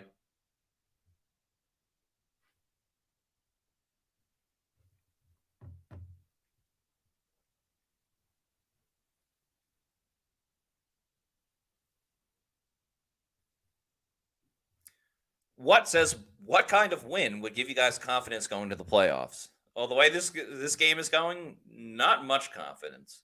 I don't know. I mean, the Bucs, I've said it before, they're a very average team as they go play action. Baker rolling, throws it too high for Chris Godwin. Bad play by Baker Mayfield. Bad throw. Way too high. Way too high. By the way, Underdog Fantasy, I had Bijan Robinson over 82.5 combined rushing and receiving. He just had, I don't know how long that was, but that was at least 60-something yards. There's a penalty on the play. Ineligible man downfield. All right, at least it forces the Bucs to throw it. Ed Gain says 30-7. Stinney was downfield. Damn. Here comes the run play.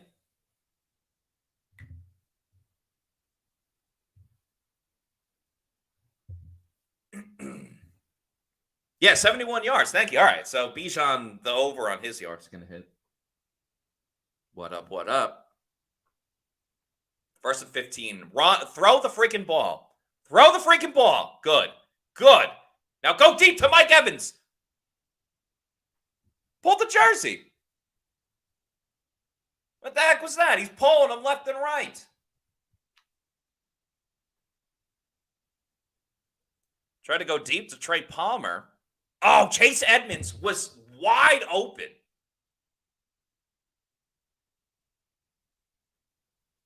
And another bad throw. Yeah, exactly. Edmonds was so open.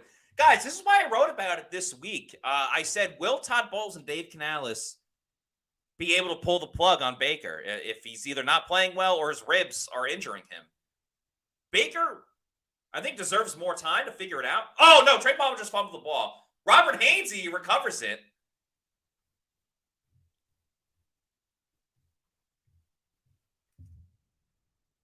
That's 2 weeks in a row with a fumble for Trey Palmer.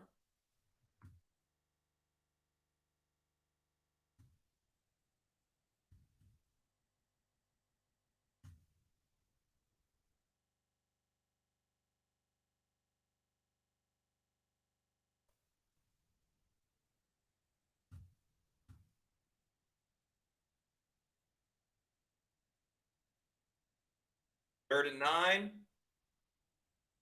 Baker sacked, and that's it.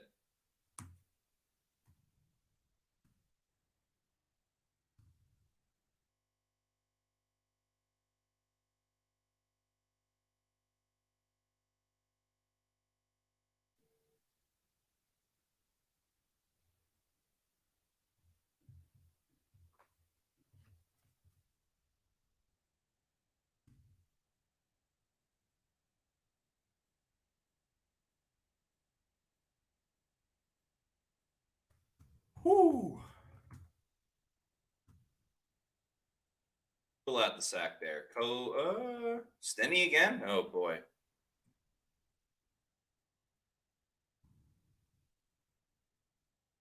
All right, well, at least the defense came to play. Wayne says QB is limping. Yeah, I mean, I don't think Baker's feeling good. Where is... Oh, my God. That was an awful punt by Jake Camarda. It gets to a 30, though, so not the worst thing.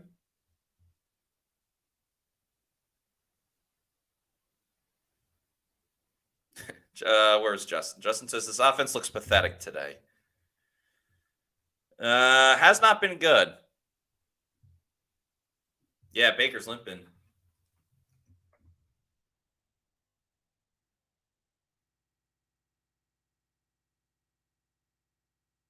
Is it going to be Trask time?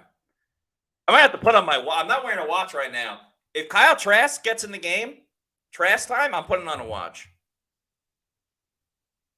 Yeah, Jake Camarda has sucked the last 2 weeks.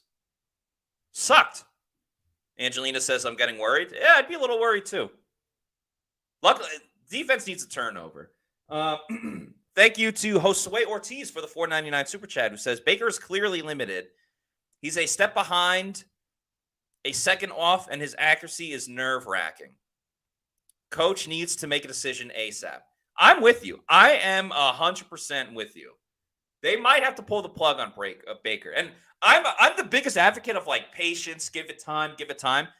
Now is not that time. There cannot be patience. You need results now. Now. Alan Duffield says, if you take Baker out, it's his last time in a Bucs uniform. No, I don't think that's true at all, Alton. Because, again, you can do it with the guise of that he's not 100%. His ribs are hurting him. I do not think this means this is the last of Baker Mayfield. This also depends on how Kyle Trask plays. Brian Sheffer says, what happened to this offense? Slightly missed things here and there. That's about it. Brandon Stevens says, someone check in Camarda. What the F? Panthers defense is one of the top in the NFL. Didn't really expect it to be a shootout. Yeah, it's been ugly so far. Guys, I will be right back. I need to refill my water. So give me like a minute and I'll be back on the show.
Okay, sorry about that, Bucs fans, but got a water now, and I'm leveling up. Got an Arctic vibe, but it's warm, so going to get that going. Panthers go play action. Shaq Barrett gets to. Oh, there's a flag on the play. Shaq Barrett got to Bryce Young, though. We'll see what the call is. Celsius in the glass.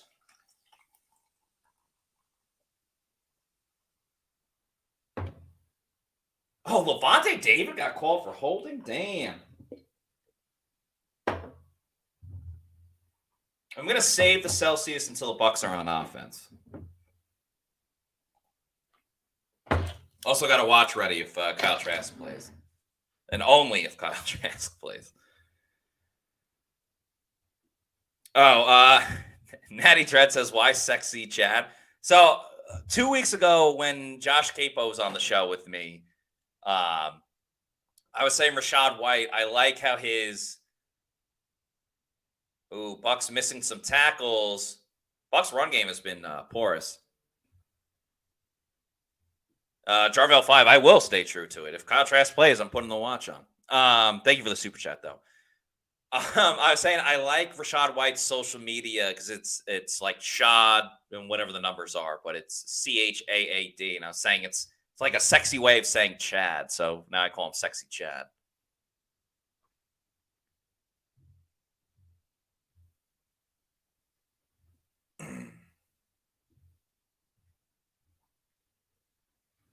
Okay, Panthers are at midfield. This is scary.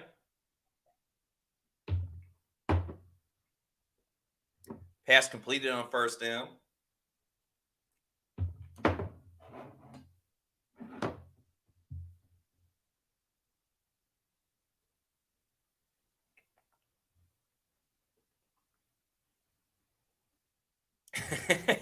Well, got it, yeah.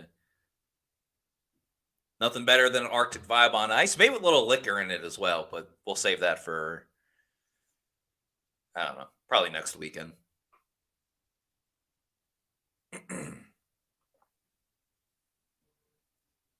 All right, Bucs get the stop here. Logan Hall with the tackle.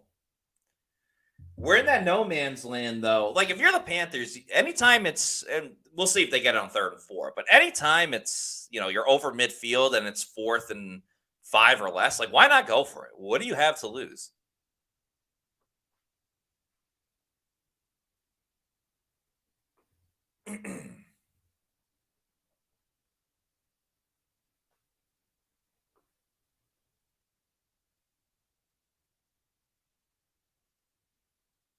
All right, Panthers in shotgun. A sack here would go a long way. Looks like the Bucs are going to send the blitz. They do not. Vita Vea getting after Young. Young's going to scramble. He throws deep down the field to a wide open DJ Chark. Oh, he fumbled it. Anton Whitfield Jr. did it again. Just go down. He fumbled that. Was he in, though?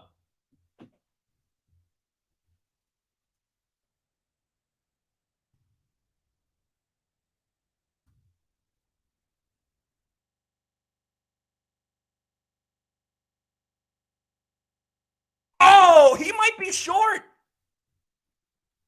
Oh, my God. Did Whitfield do it again? I think Whitfield did it again. We need the pylon cam. Give us the pylon cam.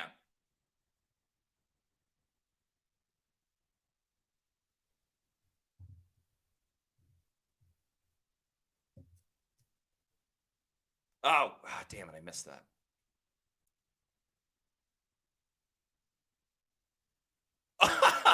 Anton Winfield Jr. doing everything he possibly can for the Bucs.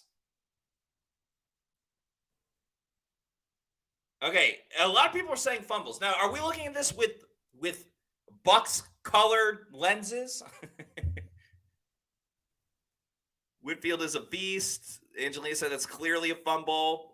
Wayne said fumble beforehand. And it's clearly recovered by Jamel Dean. So there's not even the discussion of, like, where did it go out of bounds?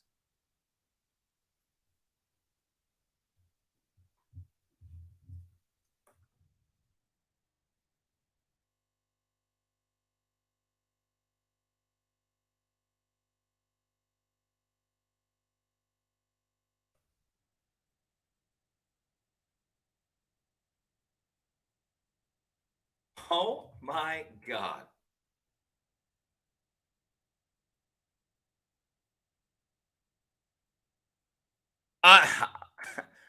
I'm shocked. I'm amazed. Kathy says, fumble hands down. Christian Hurst, Winfield again. MVP. That's a fumble. Fumble! I mean, that's incredible. Yeah, and all turnovers are reviewed. I mean, so are touchdowns. So either way. Holy smokes. Holy smokes. No. Oh, it's the second quarter. Okay, new rule. If you didn't use your cuss word in the first quarter, you can use it in the second quarter as well. So I did not use a cuss in the first half or the first quarter. So if this, I'm gonna wait until it counts, because if they still rule a touchdown, I don't want to waste my cuss word on a touchdown. Pro Bowl snub at its finest. First team All Pro safety Antoine Winfield Jr. Give Antoine all the money. A geek of one. That's the fumbliest fumble that ever fumbled the fumble. Even Vilma said that's a fumble. What are we saying, people? Oh, that's a fumble. That's a fumble. He did it. Holy shit. Antoine Winfield Jr. knocked the fumble out again. Baker throwing across the middle, caught by Trey Palmer. Hold on to that football, Trey Palmer. Bucs have the ball. Are you kidding me? Are you kidding me? Oh, I got to change the yeah, it's the second quarter now. Sorry, Bucs fans. Oh, let me get that Celsius in. Arctic vibe, all right? We're going to level up. We're leveling up, people. Got the Celsius. All right, the Bucs offense needs to score. All right, they cannot allow this game to keep going the way it's going. They run it with Sexy Chad. This run game is fucking terrible. All right, now I use my 2 curses for the first half. Rashad White looks slow. He just looks slow.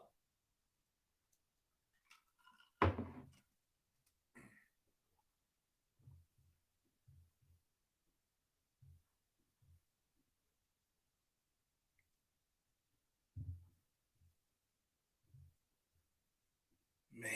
Oh, we got a...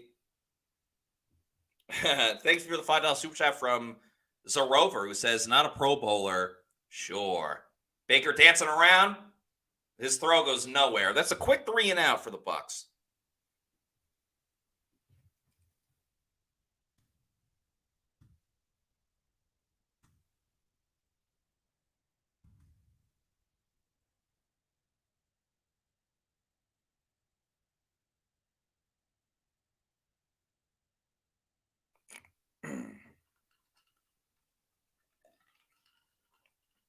And Jake Camarda better get his stuff together, too. Trustin Vorbeck, thanks for the $4.99 super chat. All right, that's a good punt from Jake Camarda. But is it good coverage by the Bucs? It is. David Moore, nicely done. Josh Hayes in there as well. Trustin, thanks for the super chat, says, what a play from Winfield. That was not a touchdown. All pro. He is disrespected. I'm having deja vu. Sexy Chad all over the place. They need Sexy Chad to get it going. Mayfield is sucking. Brian Hernandez says, Jesus, this offense. Yeah, this offense has been terrible. Terrence Montgomery says, Bucs truly need to draft a quarterback. Baker is not the future. Got to stop hyping Baker. He ain't it. Bucs guy. Punt, punt, punt, punt, punt. Jason Liel says, bro, what is that throw from Baker?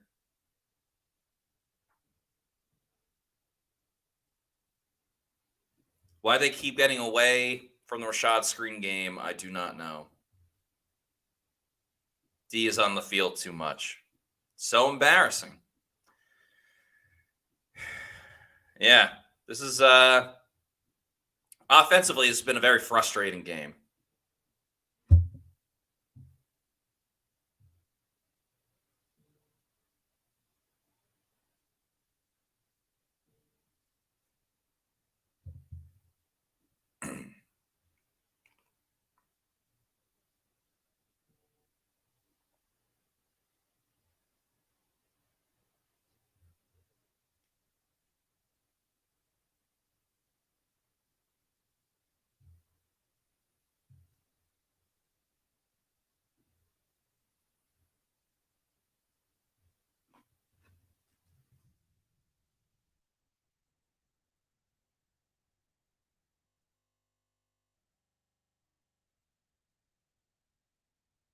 All right, what do you guys want to see Kyle Trask? If at all, do you think Baker should? I think the ribs are really affecting Baker. I'm not a doctor. I'm not Doogie Howser. I wish I was George Clooney. But I am not a doctor.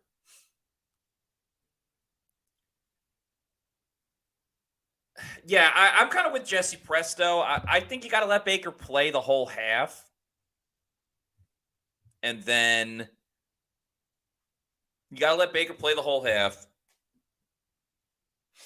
If there's not too much of an improvement, I think you got to go to Kyle Trask. If Baker was fully healthy, it's a different story. I really do think. Kathy says, I agree about the ribs. Bryce Young looking to throw a first down is dropped by Adam Thielen.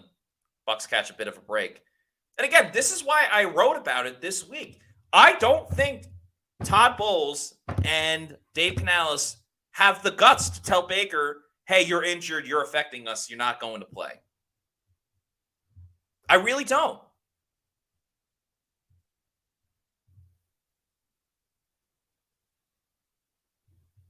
Jan Roger says 2-14 team, and we are on 4 3-and-outs. I don't think it's been 4 3-and-outs.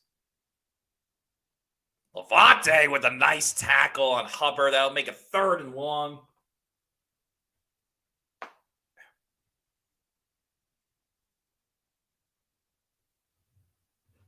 All right.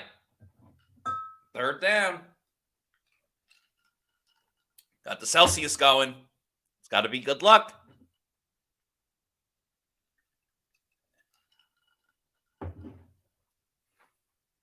I agree with Jameel Jones. Need a turnover. They do. Because the offense isn't going to do it on their own. Little screen pass. Bucs can't make the first stop. Can they make the second? They do. Winfield, Barrett, great hustle. Davis in the middle. Bucs make a big play. That was not a sack, Demon Murphy. That was a screen pass. But nonetheless, excuse me. Shaggy, thank you for the $5 super chat, my man. Or woman. I actually don't know if you're a man or a woman. Anyway, thank you, Shaggy, for the $5 super chat. Says, usually Baker's competitiveness is an asset. Right now, it's clouding his judgment. I'm with you. Baker is not going to take himself out of the game. That's just not how he's wired. He doesn't say, oh, I'm hurting the team with my injury. But right now, he is. I still think Mike should have caught that ball on the deep ball, but it was slightly underthrown. He completely missed a throw to Trey Palmer. And he should have thrown it to Chase Edmonds on that play. The run game is going nowhere. And I took Rachaad White higher over on 70.5 rushing yards. That's not even coming remotely close. I probably have no chance of hitting that. None. You never know. He could break off a big run. Rachaad White has 7 rushing yards. You think he's going to get 63 the rest of the way? Probably not. But there are bigger, more important things.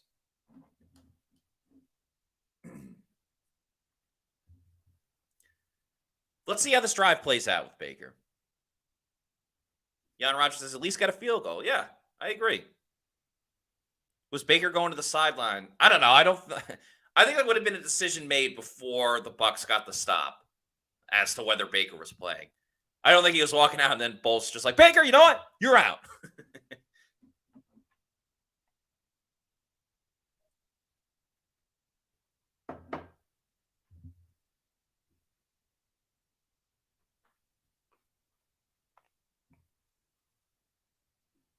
Baby Boy 2 Demand says, time to get 14 involved. Yeah, I'm with you. Chris Godwin has 1 touch. It was on a run play.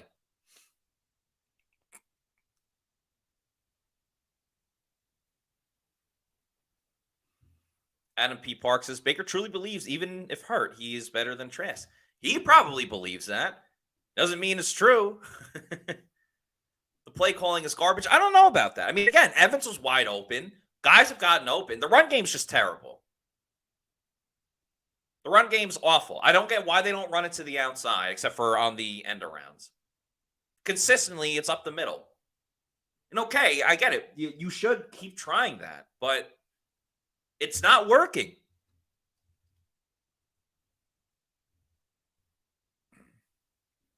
It ain't working. It ain't me. It ain't me.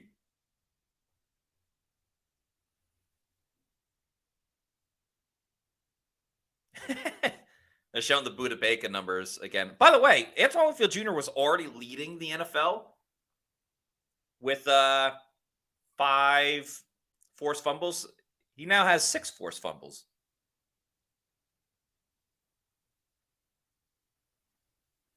Okay, 1st and 10. They're going to run it with Rachaad White to the outside. Look at that. Rachaad White, they run it to the outside. Or at least not directly up the middle. And he gets 4 to 5 yards. Alex Kennedy in the chat. Big fan of all the basketball content you do, Alex. Says, Fire Bulls, for the 2nd week in a row, they're sleepwalking with the season on the line. Yeah, I mean, that was a big thing we talked about last week of, and even Todd Bowles admitted it after the game. He said, like, we were in a haze for the first half, the first 3 quarters of the game. I always felt, and Tristan Wirfs even said in the locker room, he said, like, listen, this type of game, if you can't get up, like, why are you even playing the game? This is a chance to win the division, go to the postseason. And I always felt with their backs against the wall that they would, like, really bring it today. As Rachaad White gets his best run of the game, about 10 to 12 to 15 yards. Maybe they heard me complaining about him. How you don't have energy in today's game is beyond me. It makes absolutely no sense.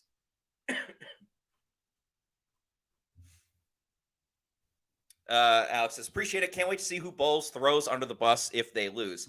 So that I'll respectfully disagree with, because Bowles is the first guy. I mean, we've been super, super critical of Devin White, of certain situations. Why didn't you put in Yaya before JTS? Bowles usually throws himself under the bus before. He does a weird thing. He doesn't say it's on me, it's on me. He always says, like, it's on the coaches and we didn't focus. But he never says, like, this guy didn't play well, that guy didn't play well. It's always like a whole group of people. The Bucs finally getting some traction with the running game. You know who that'll help? Baker Mayfield. If he doesn't have to throw the ball, then he's good. All right, Rachaad White's at 33 rushing yards now. We got some traction here. Get a chase. Well, all Bucs fans want a touchdown. I completely understand that. Lance Dominguez says Bowles is a good coach. Maybe you're saying that because you're a Packers fan. I think he's an okay coach. 2nd and 1. Let's take a shot here. Let's take a play action shot.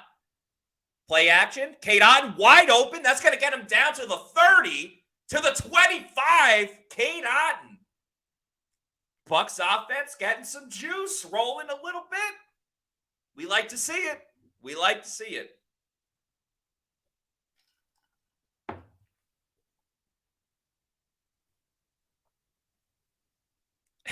Shaggy says, need 86 from Sexy Shad.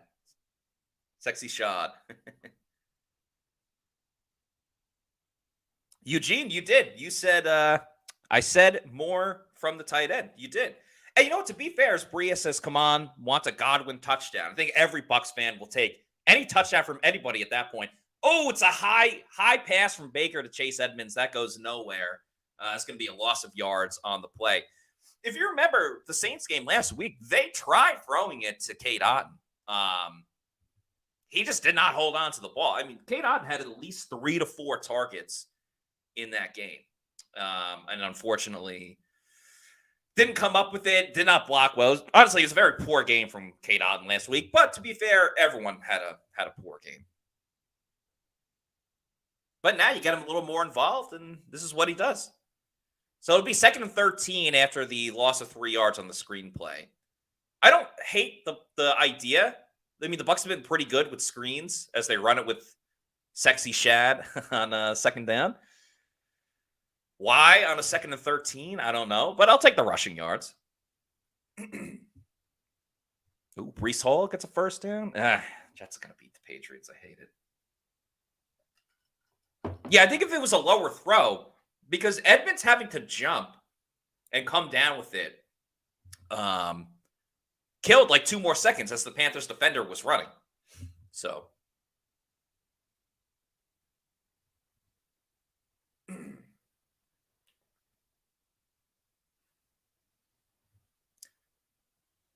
Third down, Baker looking, throwing over the middle, caught by Chris Godwin. He's going to be short of the marker.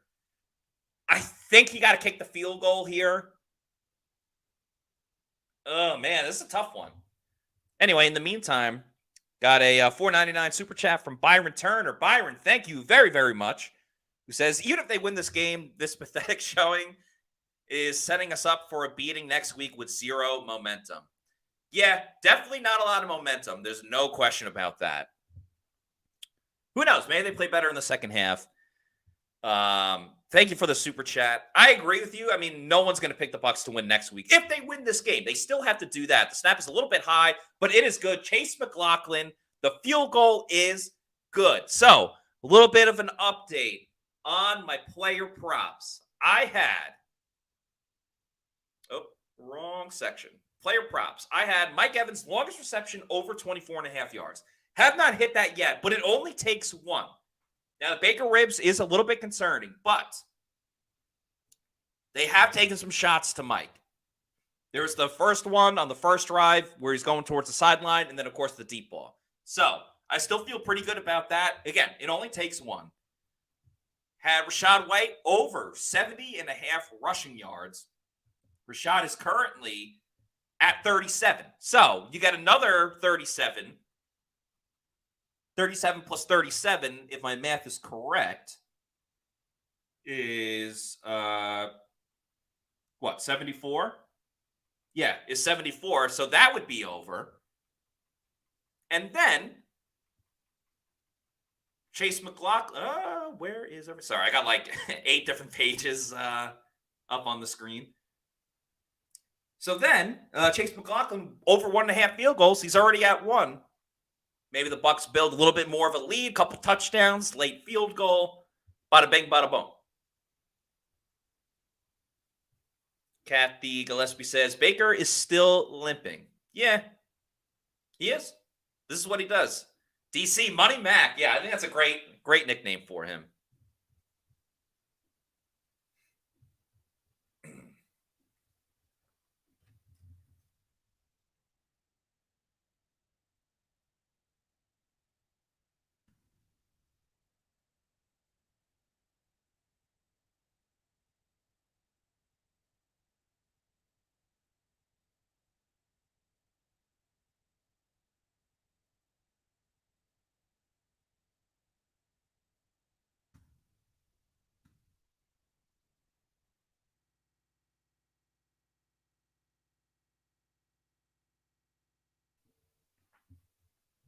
All right, let's get to some more comments.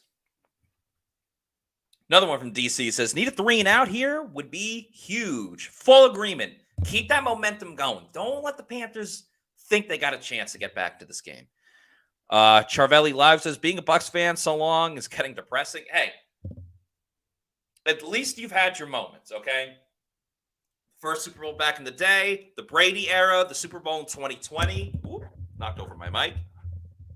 I understand the frustration, but there are fan bases that have either never seen their team win or they haven't won in over 30 years, 45 years. So, yes, it's been bad at times for the Bucs, but you do have some success in there. Panthers run it to the outside. JTS making the tackle. Looks like Josh Hayes got a little banged up. Eugene Ruffin says, how much does Godwin and White need for 1,000 yards? Canals gets props for 3 players hitting that mark in the first season as offensive coordinator. Yeah, that's why you got to look at everything as an entire overview, not just one game or the losing streak or the winning streak. I know Godwin was only like 28 yards, so he's pretty close to it. I think Rachaad needed around the 70 number. Alex Kennedy says, the Brady years were an incredible antidepressant. Yes, they were. They were very, very exciting times. Angelina S. says, we need a turnover here. Well, they got the 1 turnover, but that was just to prevent a score, excuse me. Narav says, are they trying to prove Baker's grit by winning through an injury? Is this a pride thing? It's always a pride thing with Baker. Okay. Daniel Gomez says Rashad needed 87. Apologize. I did not look it up beforehand. It's on Pewter Report, though. Oh, I also need to update the banner. I am so behind. Not that far behind. And then someone else said 87. So, yeah, somewhere between 85 and 87. Hopefully, the Bucs can get another stop, get the ball back quick. You know, Canales will run it at least one time with Rachaad White. Receiver goes in motion. Fake the handoff. Yaya with a good rush.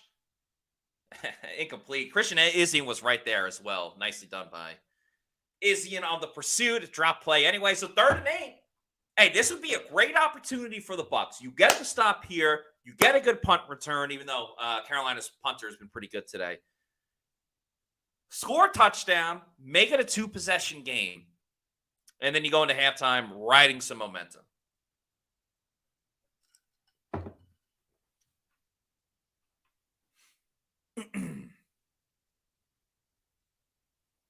Third and 8. Big play. Big play. Bucs send the blitz. Devin White's there. David as well. They get it to the running back tight end, but the Bucs get the stop.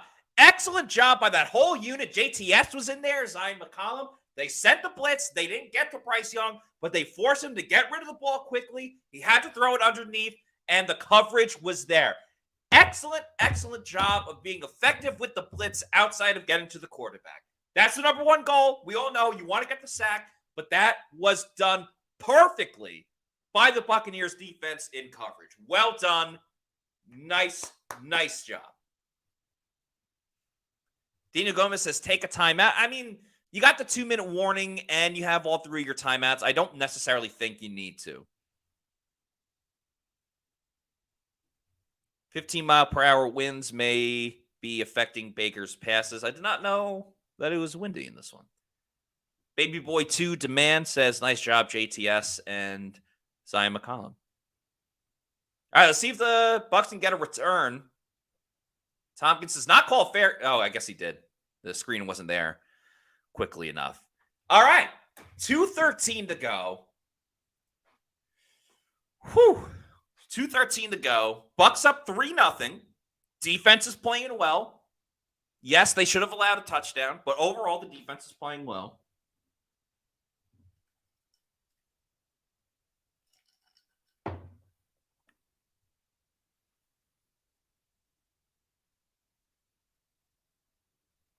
Byron Turner says, Atlanta has never won a Super Bowl and has the worst Super Bowl loss in history. Yeah, that's true.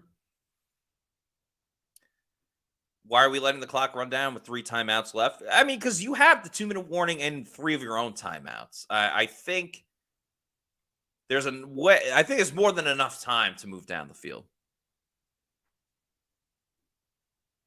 This drive's going to be very telling of Baker Mayfield because they're going to have to throw it a lot. They'll start. Oh, they didn't start with a run. Baker looking, throws over the middle, nearly intercepted. That was terrible. I mean, that was just awful. Awful. Angelina says, whew, is right, Maddie. Never a dull moment for us all on Football Sunday. It looked like Baker kind of got hit as he was throwing.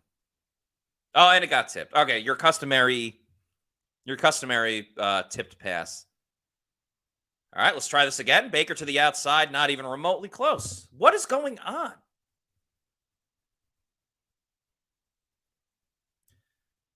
And once again, challenging J.C. Horn. Does not make a lot of sense. Why do I feel like the Bucs are going to run it here?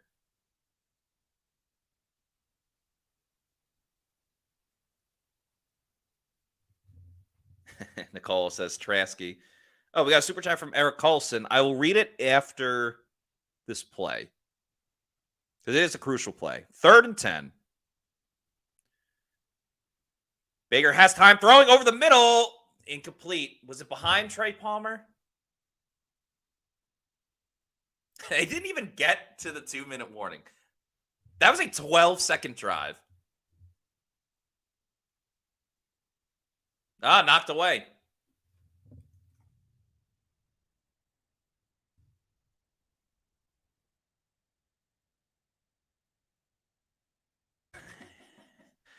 All right. Eric Carlson with the $4.99 super chat says, "Ooh, Kamara got hit on that. It probably would have only been a 5-yard penalty. Oh, bad bounce. Damn. Kamara booted that. Kamara looking for a flag. Not going to get one. Anyway, thank you, Eric, for the $4.99 super chat. Says, I love Baker, and I'm sold on him being the quarterback of the future, but if he ain't right, then sit him." Yeah, Eric, I fully believe it comes down to it's not that he's playing bad, but I think he's playing bad because of the ribs, not because of just a poor performance. You know what I'm saying? Alex Kennedy asked, do they turn to Trask in the second half? I think the Bucs strongly have to consider it. They strongly have to consider it. I mean, there hasn't really been one throw down the field that Baker has made that makes you go, oh man, what a play. I mean, the Kate Otten was a 5-yard pass that he took up the field. You had 2 slants to Mike Evans. How many completions does he have? Okay, Baker has 11 completions. I don't remember all of them off the top of my head. He's got 72 passing yards. And again, I think this is more injury than anything else. I think the Bucs really have to strongly consider it. Why would you go away from what worked in the last series? Because they want to run their 2-minute offense, which requires a lot of throwing. Jesse Presto says, puts the watch in. Yeah, there we go.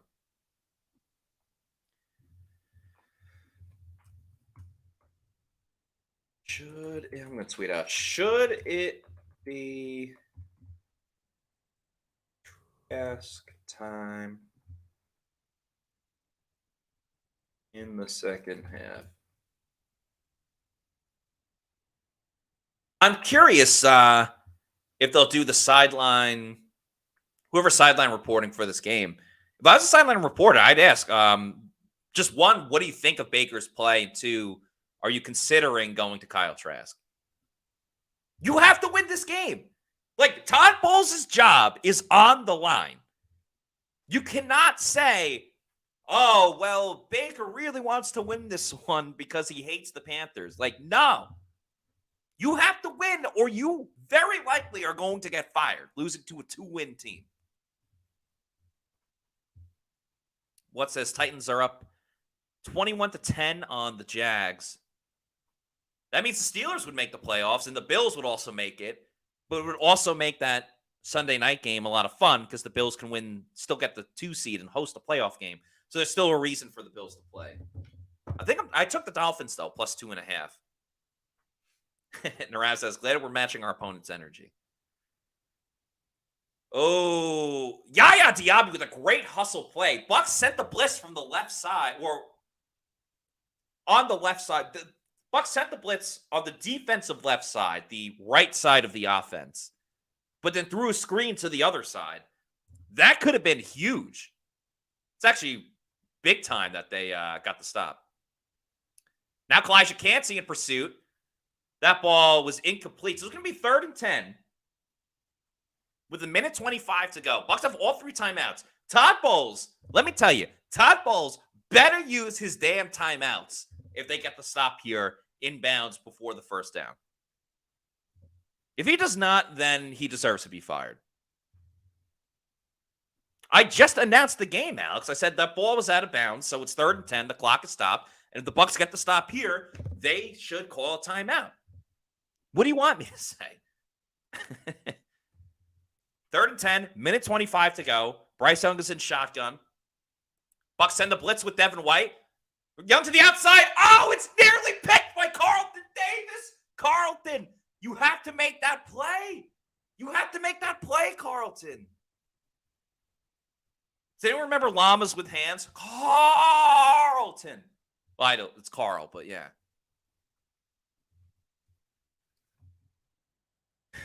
Carlton.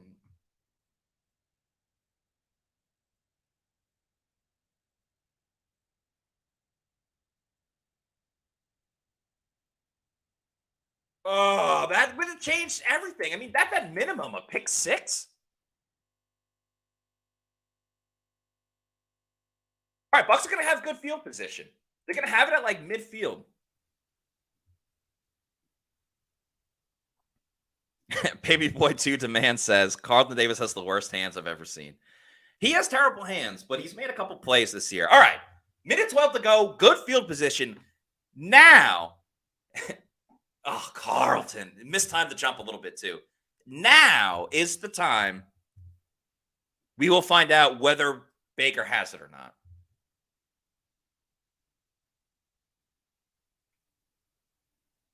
Oh, boy. The drama. And they have all 3 timeouts. They can use all of the field and good field position. Baker in shotgun, looking, throws over the middle. Oh, my God. Caught by Chris Godwin. He got freaking drilled on the play. I think the Bucs are going to have to call a timeout because Chris Godwin was injured. He got up, but he got his bell rung. Why are you not calling a timeout here? Sure, let's take all of our damn time.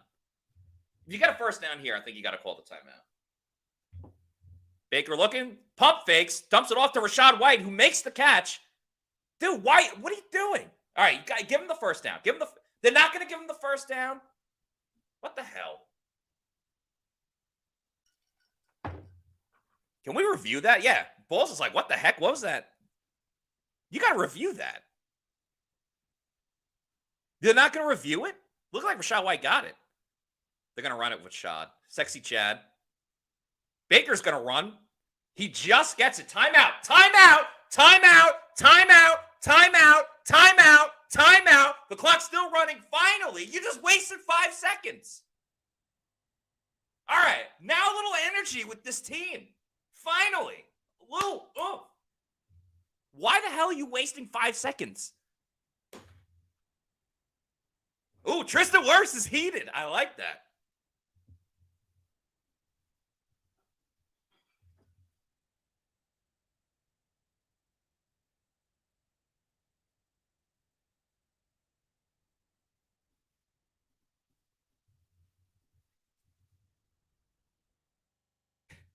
I love, too, that if they just ran it with Rachaad White on that, he easily gets the first down.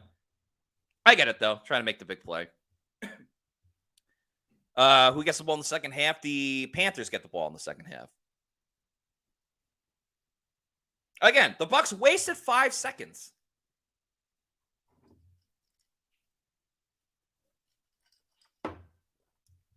Wasted 5 seconds. Whatever. They still have 2 timeouts, 30 seconds to go. Play action. David Moore gets out of bounds. That's a nice 8-yard play right there. In the midnight hour, David Moore. So they'll make it 2nd and 2 with 25 seconds to go.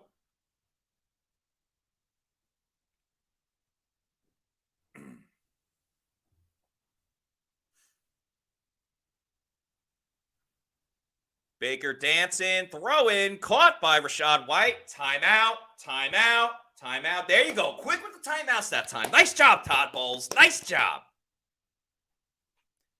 All right, so if you're the Bucs, I think you take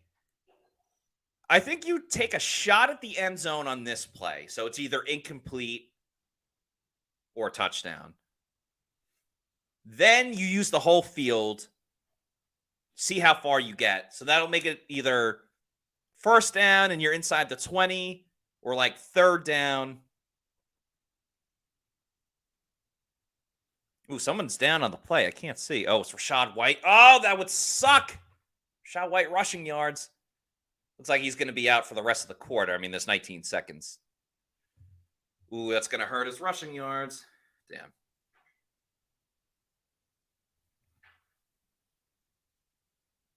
What the hell was that? Oh, my God, that was idiotic. If you're going to run the ball, why are you running it to the outside? Go up the middle. That was idiotic. Idiotic.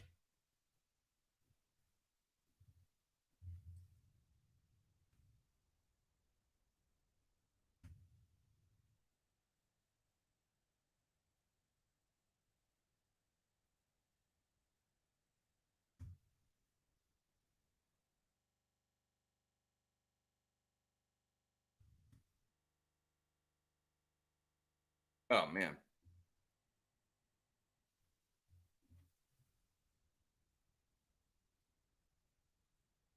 Now the Bucs don't have their time. Baker's going to get sacked here, and they're going to lose it.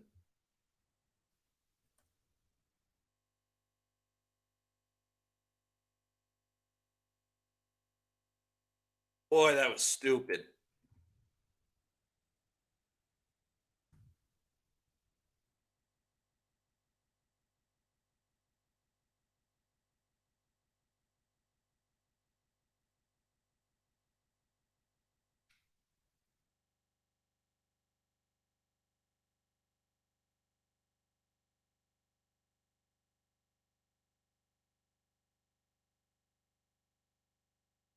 That was idiotic. I have no other way to say it. Idiotic. By the way, thank you to. Oh, I got a couple super chats. Thank you to Josue Ortiz. Any other team would be down by 10 now. You're not wrong. Baker to Godwin, incomplete. Incomplete. Nice. So now the Bucs are in a situation because they had to call timeout after a shitty run play. I know I went over. I apologize on my cuss words. Now the Bucs are in a situation where they have to throw it and either get out of bounds. They can't spike it. It's third down. You can't spike it on fourth down. Randy Douglas, thank you for the $6.99 super chat. Says, isn't it hard to believe one of these teams could make the playoffs? Bulls actually use the timeout. Yeah, insane. That's why the Bucs are severely average. This is terrible time management, clock management, and decision making.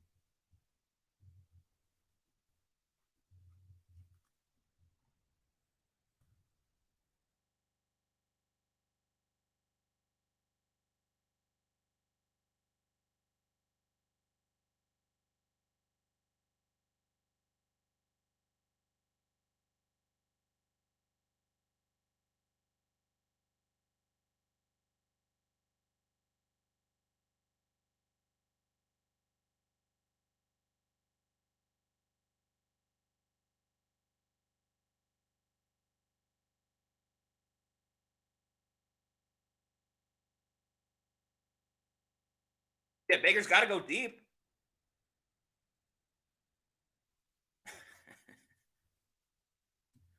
Just awful play calling.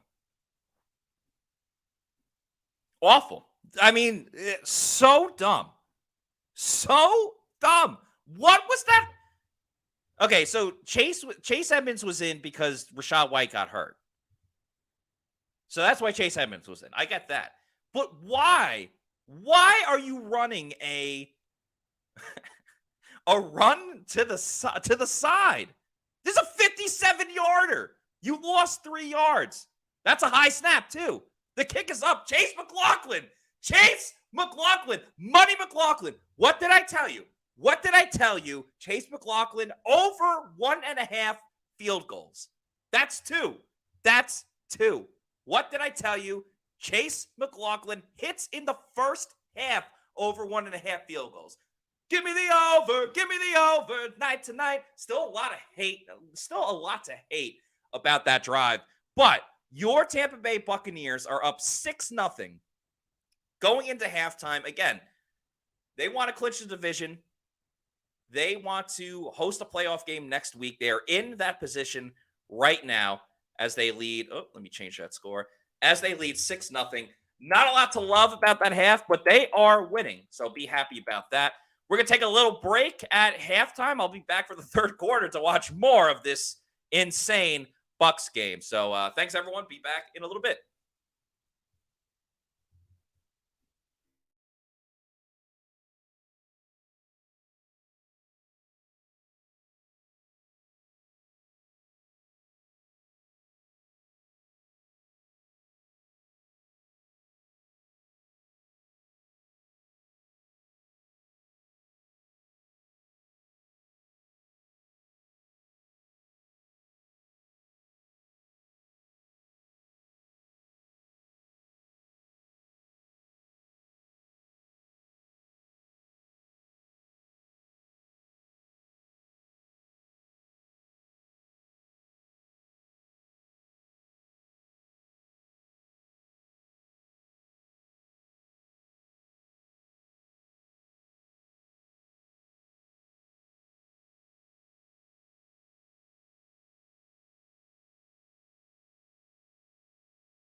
What's up, everybody? Welcome back to the second half of Bucs vs. Panthers and the Pewter GameDay Show. I'm Matt Patera from PewterReport.com. Bucs just kicked off to begin the third quarter. An okay return from the Panthers. Got around the 30, but there is a penalty on the play. Thanks again to everybody joining me for the show, for the live stream, all that fun stuff. We'll see what the call is. I will update the quarter and the score as well as the Panthers get going. There's holding on the Panthers, so they'll start with the ball around the 20, maybe the 15, as we get things underway. Pretty wild first half for a game that's only 6-0. A lot of events went on for sure.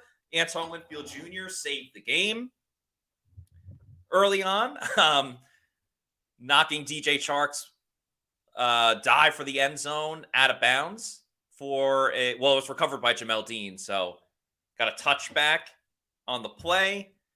Bucs kicked 2 field goals. Baker Mayfield in particular has not looked very good.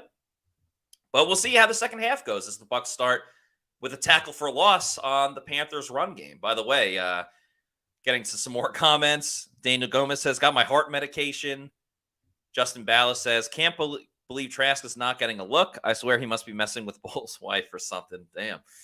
Stephen Briggs says, my Garmin is concerned about my stress levels right now.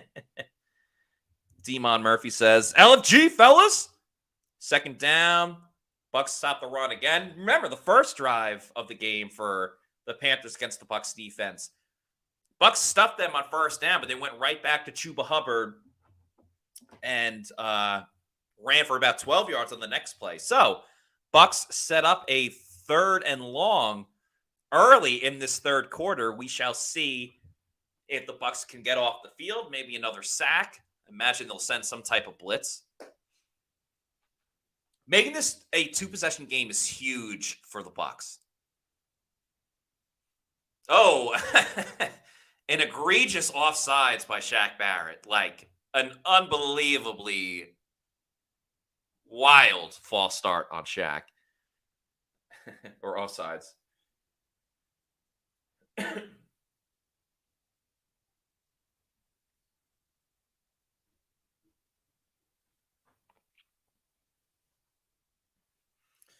So it makes 3rd and 3 a little bit easier. A little bit easier.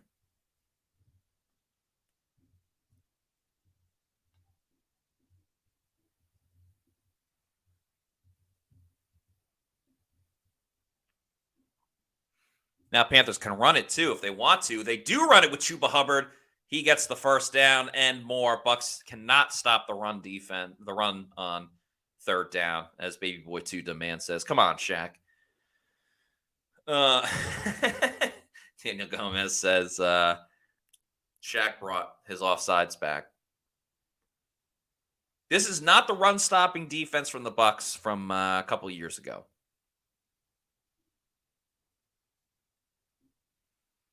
So, new set of downs for Carolina. Receiver goes into motion a little bit. Bryce Young in shotgun. They're going to run it with Hubbard again. He avoids the blitzing. I don't know if it was blitzing or Antoine Winfield Jr. just immediately saw the play and decided, hey, I'm going to get after the running back. That is 4 straight runs by Carolina. Obviously, they know their game plan going into the second half. I'm going to re-up on some Celsius. Bucs defense is pitching a shutout, which is nice. Again, bailed out by Antoine Winfield Jr., but nonetheless.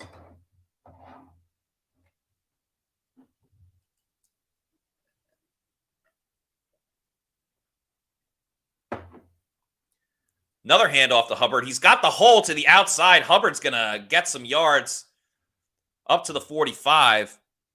Run stopping has been porous for the Bucs today.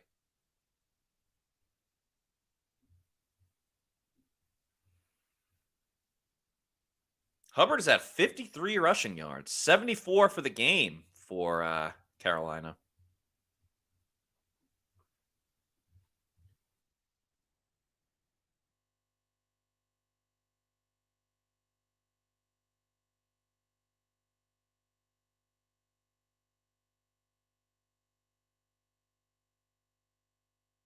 Carolina having probably their best drive of the game, not even having to throw the ball.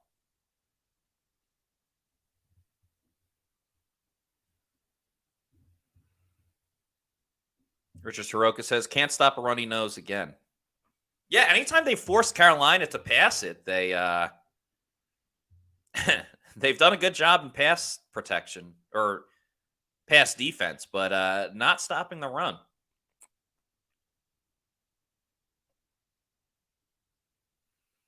Makes it a 2nd and 7.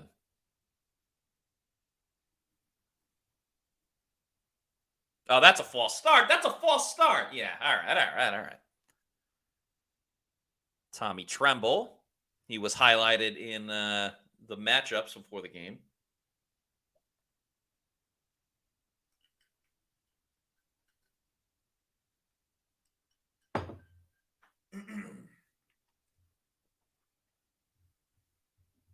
By the way, regardless of the outcome, we will have a Pewter post-game show coming up after this contest. It'll be myself and Scott Reynolds, so everyone will hear from SR.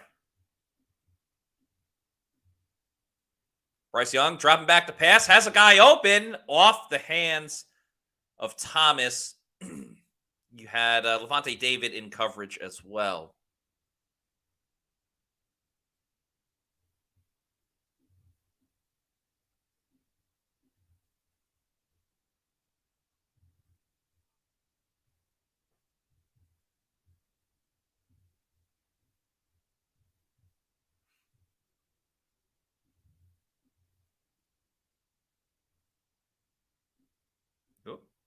Sorry, I'm deleting some photos so we can add some more photos for the Pewter post-game show.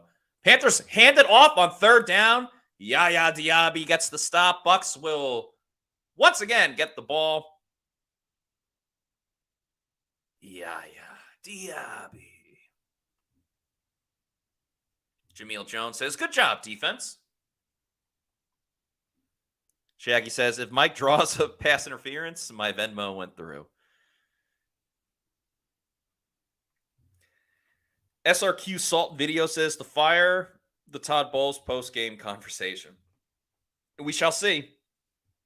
If the Bucs win, that conversation is not there for at least a week. Johnny Hecker punts it away. It's a little bit of a shadow now on some of the field. Ooh. Devin Tompkins lets it Devin Tompkins lets it bounce. It goes inside the 5. Where's the Bobby Hill comment? Alex says, so this is what Bobby Hill is doing now after King of the Hill. You think I look like Bobby Hill? I'm not offended. I don't really see it. Bobby Hill has very, very short hair. It kind of talks with like a high-pitched something and has a southern accent. I don't really get it, Alex, but anyway, to each their own. Your thought. DA says compliment. I am a big fan of King of the Hill. I really enjoy that show. You think we get Todd Monken? This is what I keep going back to, and appreciate the comment, Charvelli Live. I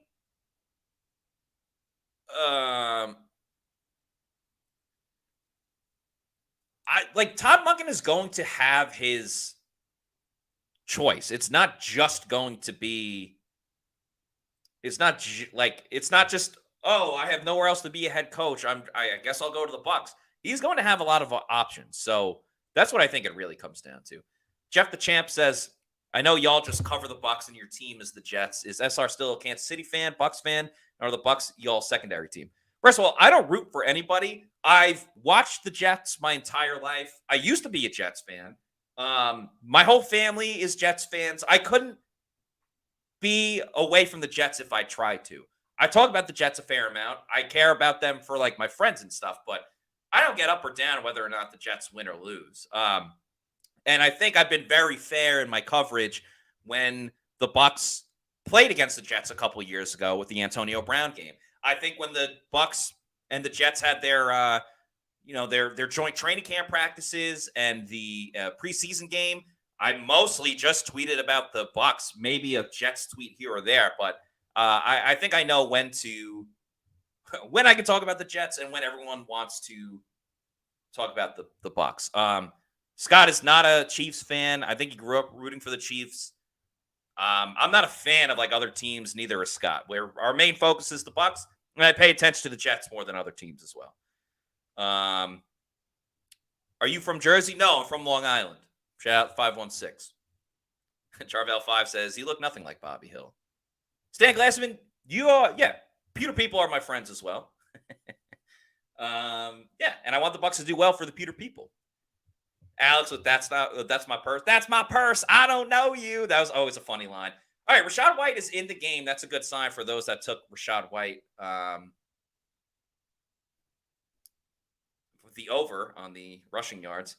Jeff the Champ says, "Oh, I know y'all are professional." Yeah, I try to be as professional while having fun too. Like, obviously, I love to gamble, and some people like betting, some people are anti-betting.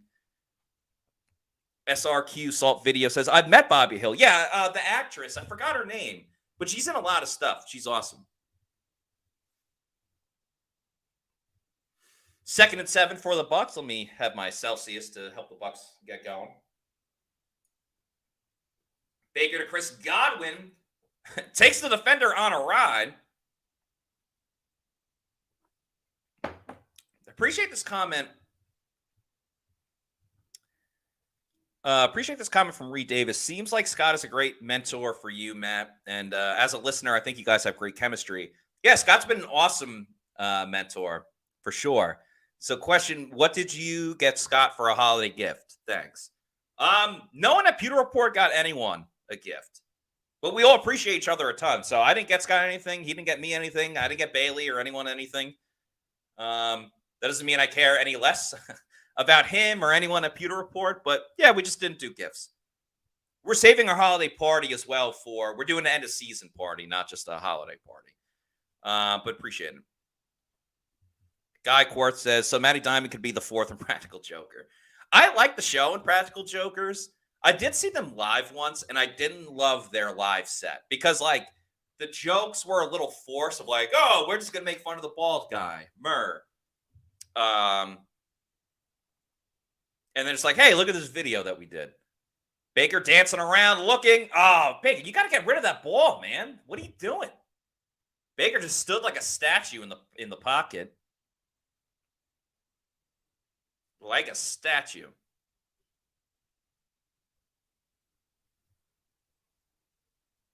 Miguel Ramirez says, Mayfield had all day. Jameel Jones throw it away. Yeah, Baker, a little bit at times. Just tries to always make the hero play. Sometimes the best play is just throwing it away. So 3rd and 17. No one in the backfield, though. Probably going to be a little screen play. Screen to Chris Godwin. Breaks a tackle, but can't break 15 tackles. And thus, the Bucs will be punting. So, move the ball a little bit. But not enough. Who was it? Shaggy said, check out that Olave touchdown. Seemed like a pretty crazy play. Reed Davis says, cool answer. Thanks, Matt. Anytime. Did the Bucs run a fake here? No, definitely not. Oh, that's a pretty sweet catch. Oh, my goodness. What a catch by Olave. Jake Camarda's punt goes down the field. Another bomb shot. However, bad coverage by the Bucs up the middle. And Servassier Dennis ends up making the tackle, but not until after about a 30, 40-yard return. MJRVI said, man had like 5 seconds. Yeah, that was like a line drive punt.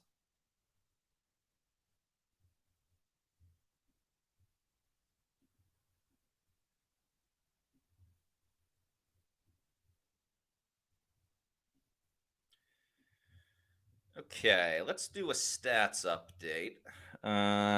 Baker has 113 passing yards. Rachaad White, 42 rushing yards. So, needs to have another 10-yard run, and I'll feel a little comfortable.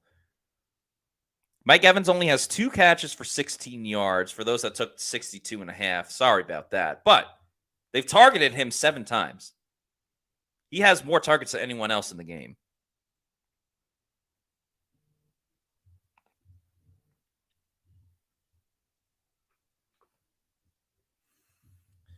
Stephen Briggs says, so why have Trask if the coaching staff has no faith in him?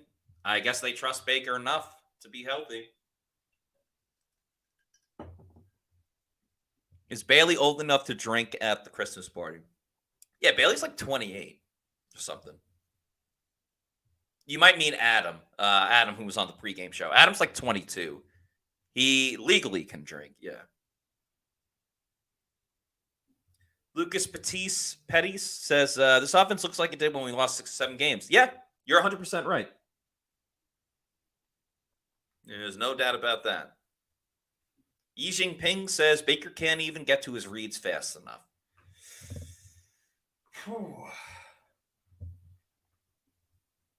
You're not wrong, Yi Jinping. SRQ Salt Video says, likes to gamble, huh? Like to gamble, huh? I have 2-1 odds. Bucs will be trailing 7-6 in 12 minutes. Brandon Stevens says, Camarda needs to learn how to punt the ball to give defense time to get down the field. He does this like drives every time almost. He does do that from time to time. Jameel Jones says, I need White to have 38 more scrimmage yards. You may see it. You may see it. Nicole says, might cash out early, scared the Bucs and Dolphins will lose. If you cash out right now, what would you get? Let me know. Because there are going to be a lot of Bills fans in Miami. So, Reed Davis, does Trevor Sikkema still cover the Panthers? If so, poor guy. He works for PFF, so he just covers all of the NFL. He lives in Charlotte, though. He was living in Cincinnati for a bit. I think he lives in Charlotte now again. Man, that was a great catch by Olave. Chris Godwin got 1,000 yards. That's cool.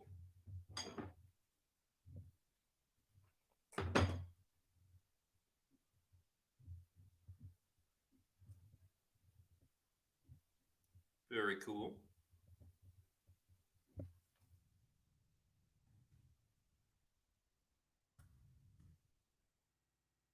Bryce Young looking to throw. Goes over the middle. Let's set up a 3rd and short.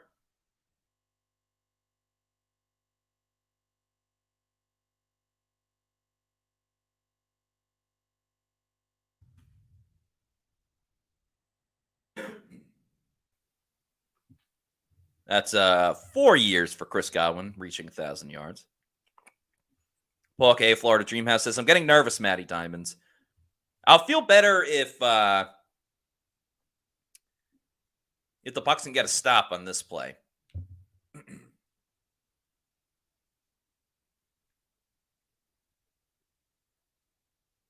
Bucs send the blitz. They don't get home, though. Young's going to have time. Hits a wide open receiver. Oh, I think they're going to give him the first down. Zion could not make the tackle. Will Todd Bowles challenge it? Zion was there. Oh, his toe might have been out of bounds. I think that's one of those situations, though, where the Panthers would go for it anyway. You're at midfield, and you're a 2-win team. Tough one for the Bucs.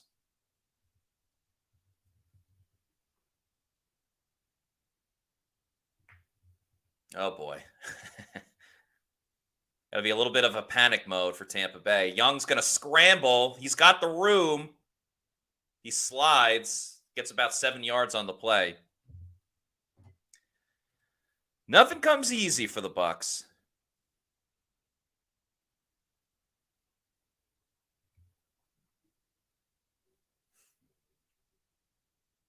Yeah, some people felt he was out of bounds. It was close. It was very close.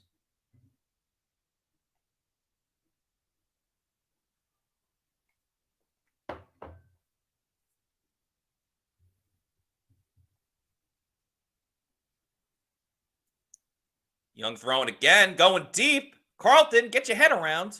Nice coverage by Carlton Davis. Chark wanted a flag. I don't see why there would be a penalty. All right, that makes it 3rd and 5. Big time play.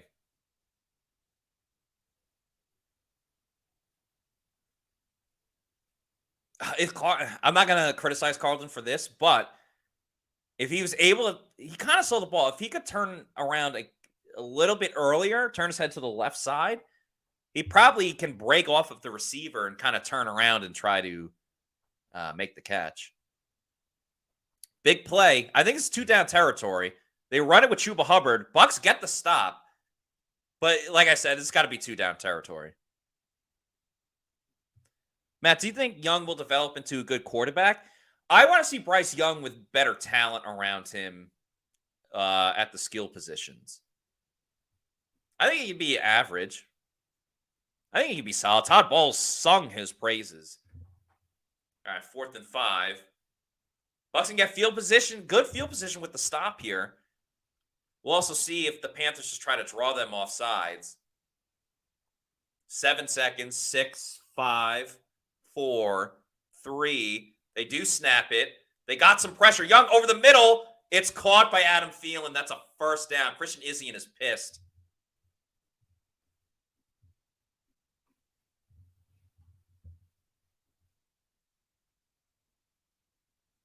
Oh, just by the tips of his fingers, Adam Thielen. A lot of upset fans. Oh, no. Kalijah Cansey's down. And potentially...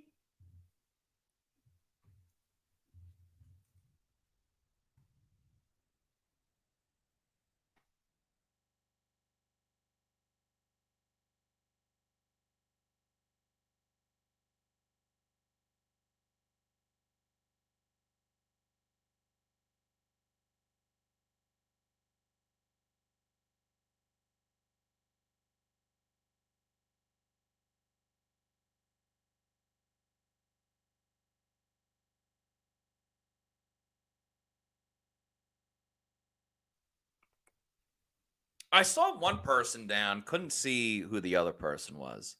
Kalijah Cansey is definitely down.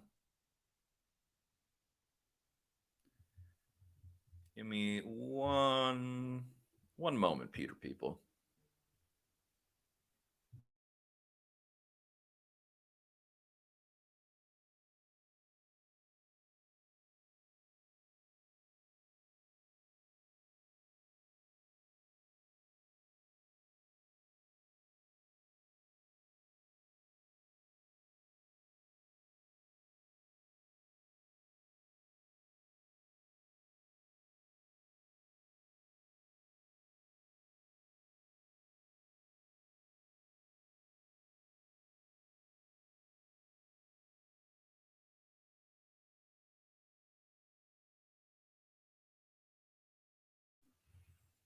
All right, looks like, yeah, definitely Kalijah Cansey. Levante David as well, sadly.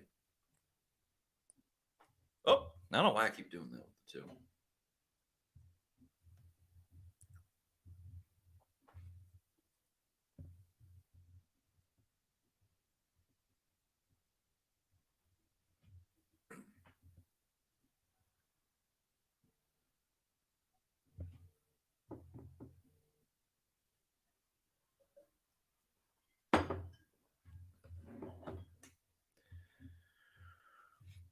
Whew. It's not good for the Bucs. Wade Butler says, I have a feeling we are gonna lose this game. They might. I mean, the Bucs offense has been atrocious today. I don't know how much you can blame the Bucs defense, as Kalijah Cansey looks to be all right. Now you got J.J. Russell in, a linebacker, and the Bucs have struggled stopping the run today. Good luck. Or no, Servassier Dennis, excuse me. Dennis is the guy that subs in for LVD. Doug says, are you seeing the Saints blowing up Atlanta? We better get it together. Rich Jr. says, we fire everyone. We still got another season of losing. Nobody comes in with the whole new offense and defense and win a season. I mean, the Texans just did it. They drafted a cornerback. They got D'Amico Ryan. So it has been done. It's just a matter of if Bowles, and again, we'll talk about this after the game. We'll see what else goes on. It's just a matter of, like, if you're Mike Evans and it's a new coach and a new system, do you want to learn that versus like going to a team that wins and will also pay you the money? Baby Boy 2 Demand says, hopefully Canals is drinking a Celsius to wake up his play calling. That would be nice, wouldn't it? All right, a big time 3rd and 5 with under a minute to go in the third quarter. Might be another situation where it could be 4-down territory. Bucs blitz. Anthony Nelson trying to get home, and they sack Bryce Young. Who else but Antoine Winfield Jr. in on the play?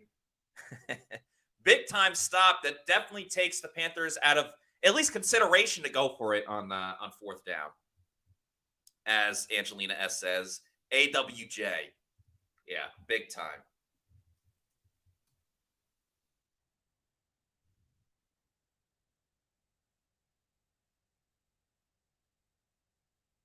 All right, this is a 52-yarder, not a chip shot by any means.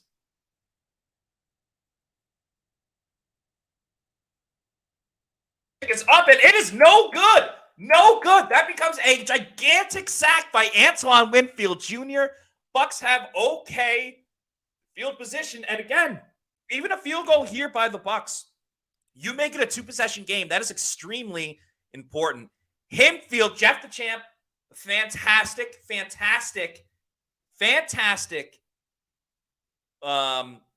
comment right there. I will give you proper credit, but I may have to tweet that out. I don't know what your Twitter or X handle is, but I want to give you proper credit.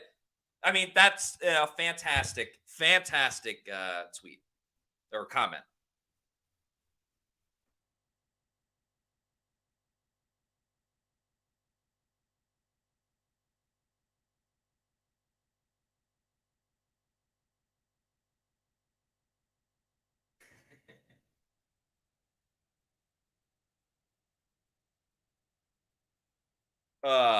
Jeff the Champ, great comment. Got a $5 super chat from Bucs Basement. Thank you. Who says, if Bowles can't see how bad Mayfield is affecting the team right now, and he must put in Trask, then he deserves to be fired for endangering his player. Not the worst take. Not the worst take.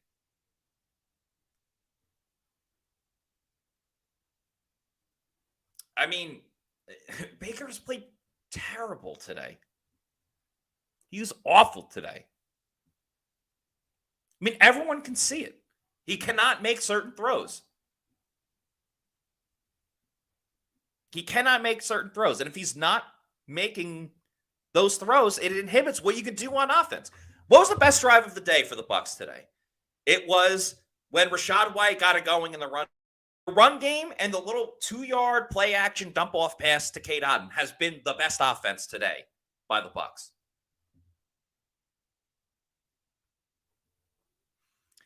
Ben Leeper says, the Panthers do not want to win this. There's no incentive for the Panthers to tank, though. They don't have the first overall pick. That goes to the Chicago Bears.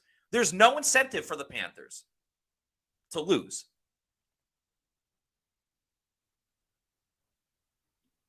Sam MC says, good point by John Ledyard, Pewter Report alumni. Winfield saved the Bucs 10 points already. Absolutely true.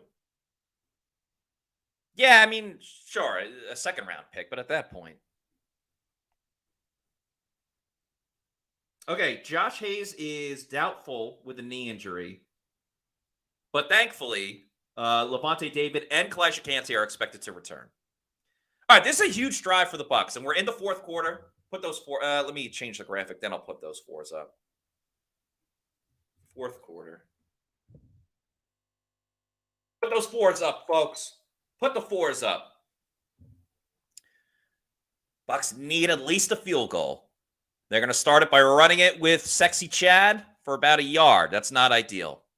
Remember, we need a 25-yard pass to Mike Evans, and we need a huge run from Rachaad White. So, preferably, a play-action, big play to Mike Evans here.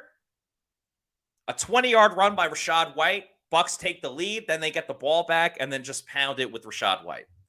That's how I like to draw it up.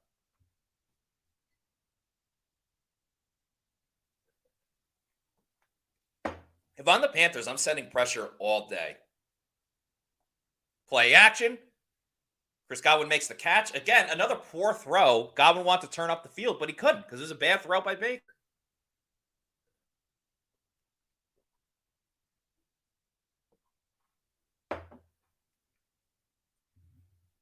Pete asks, how are the playoff hopes looking with the Saints leading right now? Doesn't really matter. If the Bucs don't win, they won't get in anyway. So the Saints winning doesn't really impact the Bucs. 3rd and 5. Bucs need this 3rd down. You don't want to give the ball right back to the Panthers. Baker runs. He's scrambling. Baker gets the 1st down. The guts of Baker Mayfield. Listen, he's not playing well. He's playing injured. You cannot question his commitment, his guts, and his will to win. Actually, I'm going to tweet that out.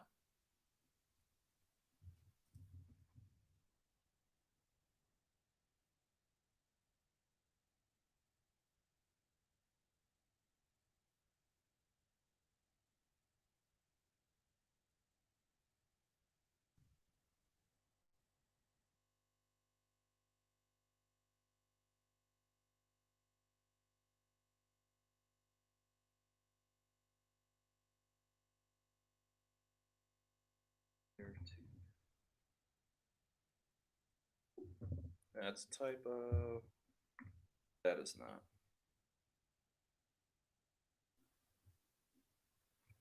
All right. Super chat from Byron Turner.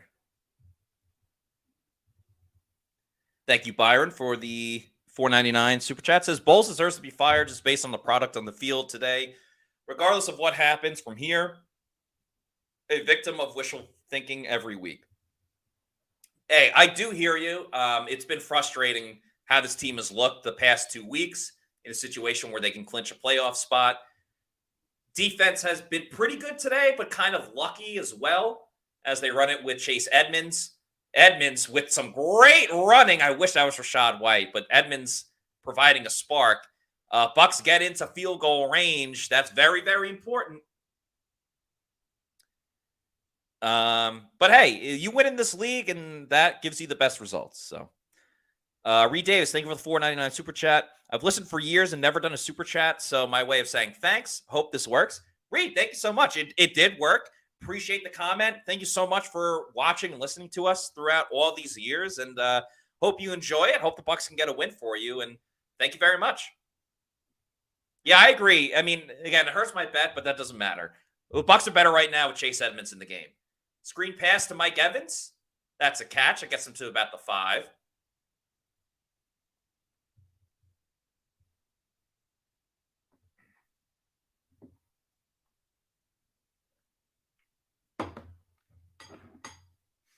Nicely done from Michael Lynn. Bat W says, Baker is a dude, but maybe give him the rest of the day off.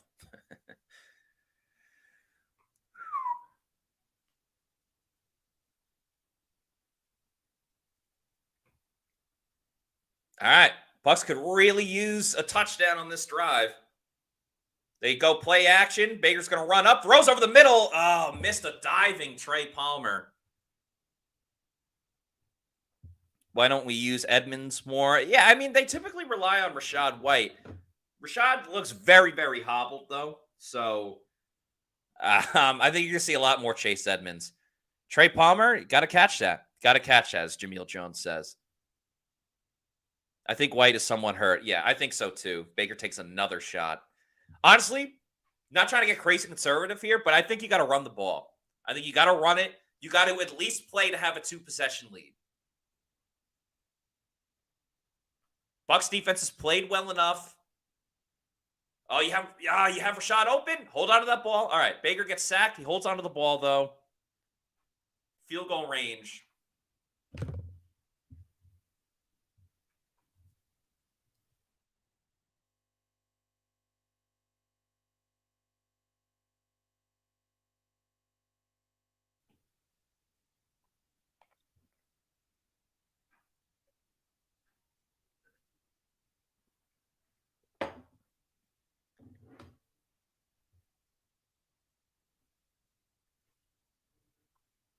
All right, 39-yarder from Chase McLaughlin. The kick is up, and it is good. All right, that makes it a 2-possession game. 2-possession game. Very, very important.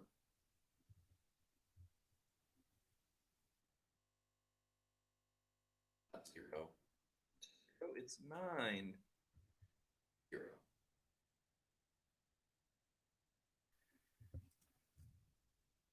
McLaughlin hits his 3rd field goal of the game. That gives the Bucs a very important 2-session lead at 9.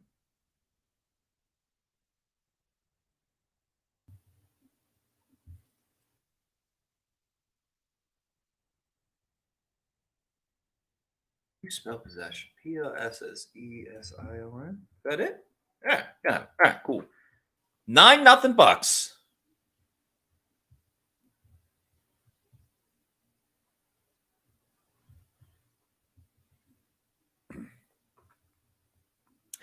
Yeah, I think wide receiver 3 is going to be a very interesting topic this offseason because there are things to like about Trey Palmer. I don't think there's any question about that. The issue is kind of what we've seen the last 2 weeks. Like last week was one of his best games, but then he also has the fumble. And again, it was a freak play. He landed on the ground and he fumbled it. Then this week he fumbled, got bailed out by by Robert Hainsey. And then, yes, not the easiest ball, but a diving catch that you probably should have. And let's remember, he's a 6th-round pick. It's not always the easiest pick to. It's not always the pick that's gonna like grow and thrive as a like premier player. As I add more Celsius. Who was it? Yeah, Danger Zone says, I like Trey Palmer much better as a wide receiver 4. I agree with that. And remember, that was the plan. You had Russell Gage. That was the plan, and then injuries happened. I honestly, don't get me wrong, I like Devin Tompkins, but he's very limited as a receiver. The end arounds aren't working as much as they once were. I wouldn't hate next season. Tompkins is more of a practice squad guy. Bucs either draft and this is like with the caveat of Mike Evans comes back. Bucs draft a wide receiver within the first 3 rounds. That guy becomes wide receiver 3, and then Palmer's your wide receiver 4, and also is your kick returner because he's got a ton of speed. That would be my opinion. He's a poor man's Scotty Miller. I hear you, Doug, but he's done more in his rookie year than Scotty Miller did. Now, Scotty Miller had a lot of injuries. So a little bit different.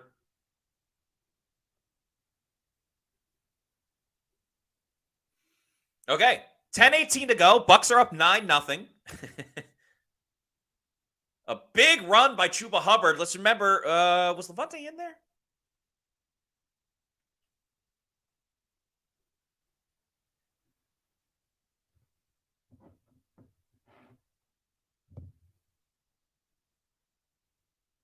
Levante is back in the game. You got A. Nelly and JTS at outside linebacker.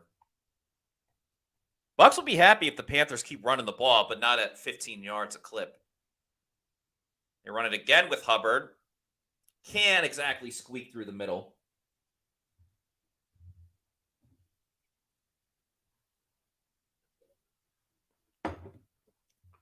Hasn't been the most inspiring game from the Bucs today. I think we can all agree on that.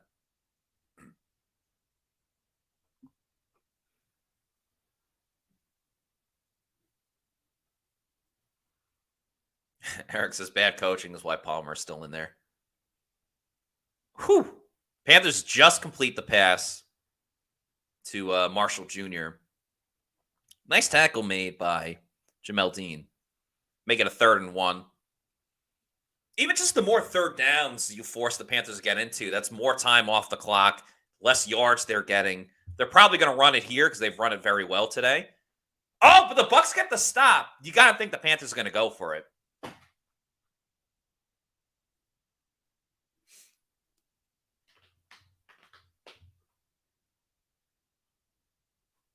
Lucas says they are playing like they just want this game to end.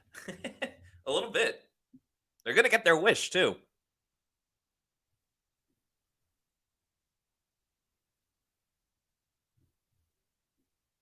Fourth and 1. Huge moment for the Bucs. Oh, Carlton was so close to making the tackle. Panthers just get the first down. Carlton Davis so close. Good job by the Bucs defense. Carlton, Devin White. Really just Carlton. Levante at the end. So close. The Jaguars making a comeback. Carlton makes a tackle this time around, knocking Chark out of bounds after a short gain.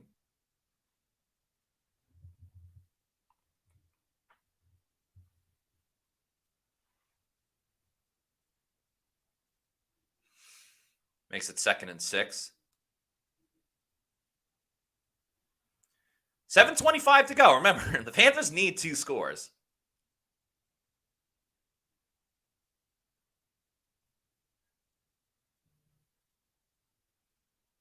Young driving back to pass. Shaq Barrett's after him. Shaq can't get him. Devin White in pursuit as well. Young's still going to run. He's going to get all the way down to the 30 and goes down. Shaq Barrett was very close. I'm surprised Shaq didn't try to dive at him. That was a bit interesting.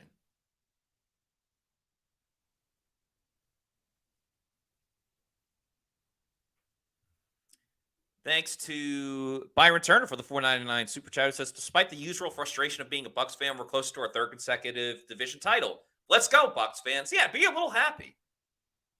Be a little happy. You got a chance to clinch the division for the 3rd year in a row. There's a holding penalty on this play. Nice run by the Panthers. That's a touchdown, but we'll see. There's a flag on the play. It looks like it's on Carolina. Let's check the call.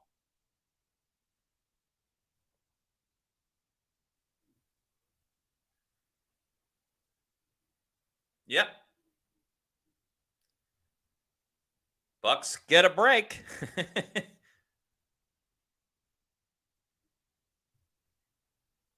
Illegal formation.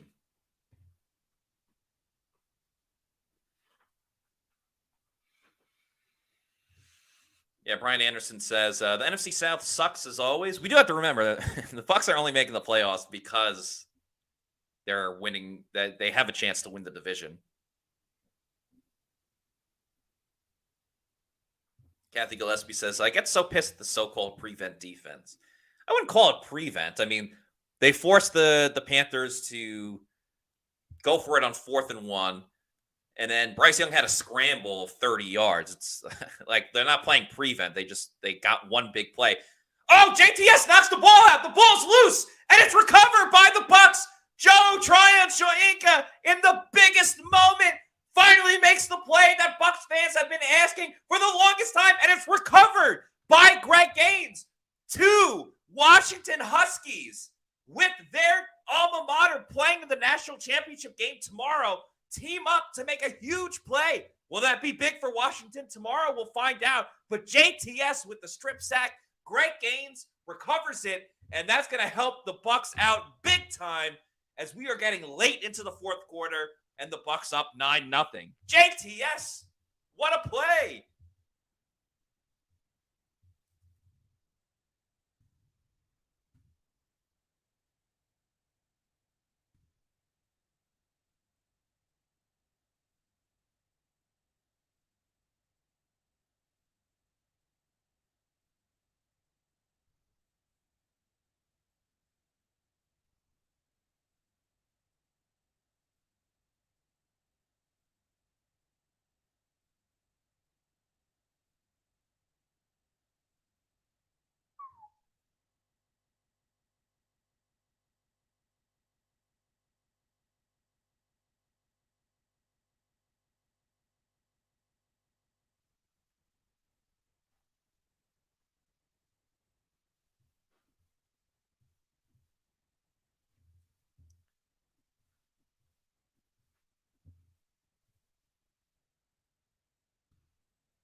Woo! That was big time. Wow. Brian Yukich says, I'm disgusted with this team. RFS says, Rachaad White time. Yeah, so probably not going to hit the parlay because still need the big pass to Mike Evans and need 30 more yards from Rachaad White. So not going to get both here. Really what I could hope for is a big pass to Mike on a play action. And you let him get that, then the Bucs score quick. Then the Panthers turn the ball over and do something dumb again. So yeah. And again, this Bucs defense, when they get turnovers, they play well. When they don't, that's when you see games like the Saints. Adam Hamilton says, so happy we get to watch this again next year.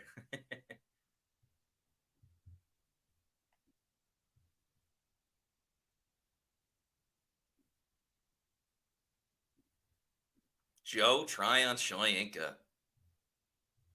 Brian, you could just Bucs score quick. That's hilarious. Yeah, I know. Wishful thinking. 6:19 to go. The Bucs are Rey Mysterio 6-1-9 away from winning the division as they run it with Rachaad White on first down. I imagine we'll get a couple more of those.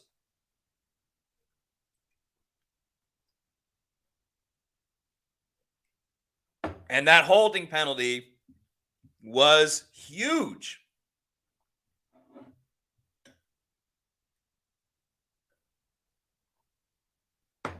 Changed everything.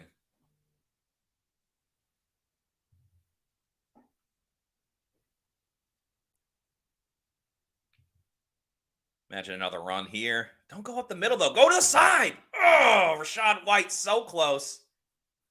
So close.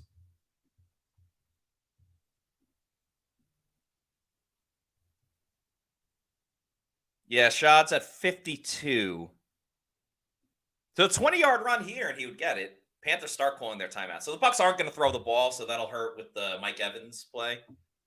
Which, again, if he makes that catch in the first half, then we're just waiting on Rachaad White.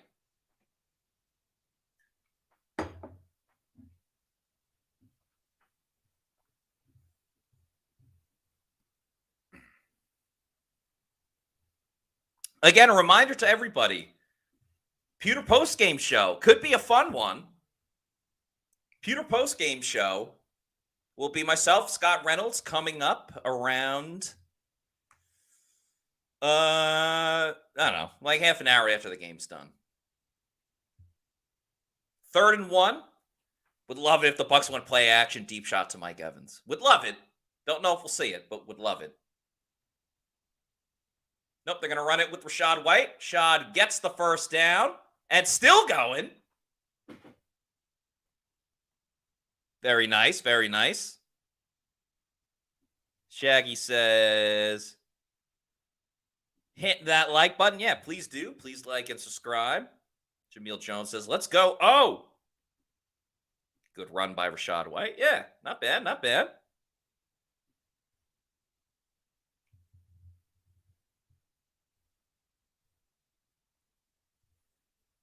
Rachaad White is 12 yards away from hitting.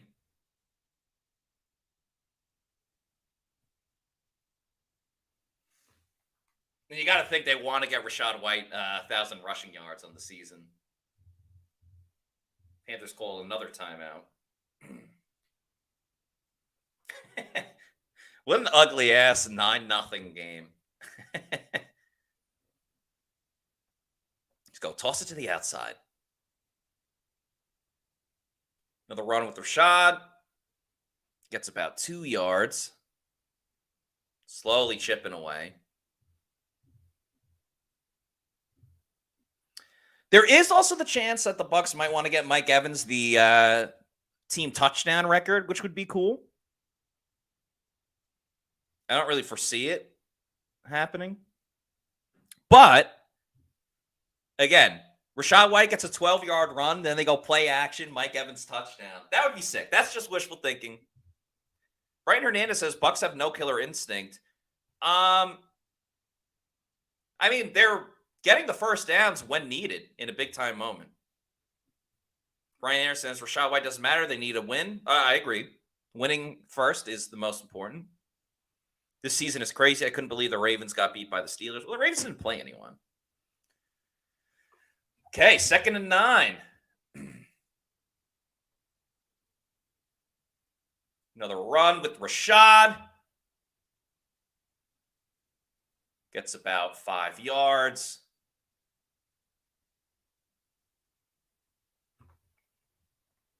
Frank G says this is not a good team.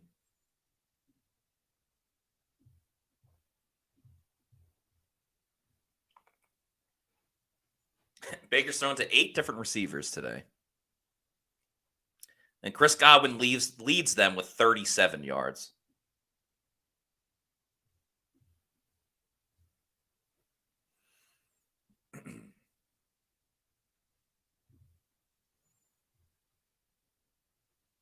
Bucs are going to call their first timeout here.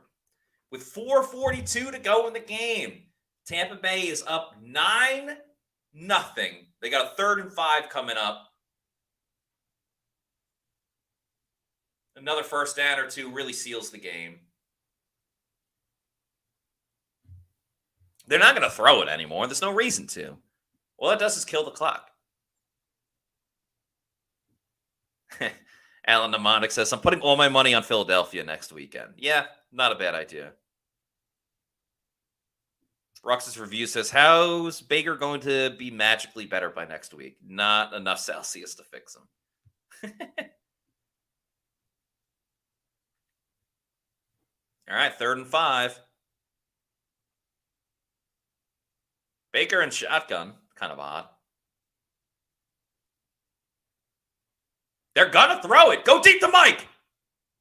Oh, they go to Chris Godwin. Damn. That was my one chance. Good question by Joe Miliziano. Miliziano, what do we think the spread will be next week? I'm going to say Eagles +7. Yeah, that would be my pick. Eagles +7. Baker, big throw at the end. Keeps the chains moving. You got to keep running it with Rachaad White.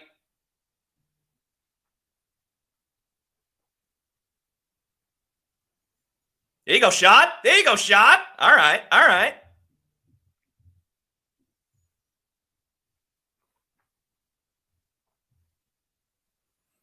All right, Rachaad White's at 64 yards. He needs... what does he need? He needs 6 more yards. No, sorry. Oh, Rachaad White's at 70 yards right now. He needs 1 more yard.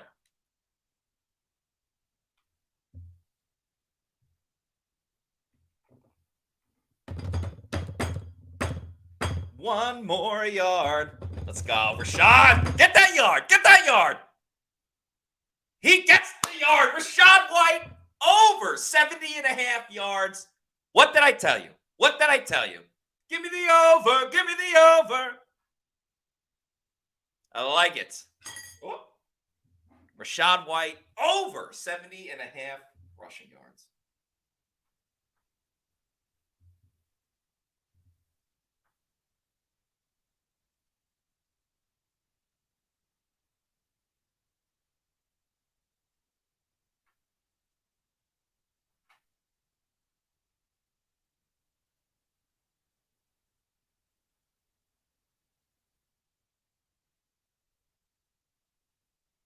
And they get the first down here.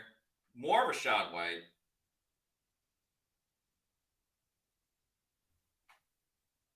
Love it. Love it. Love it. Love it.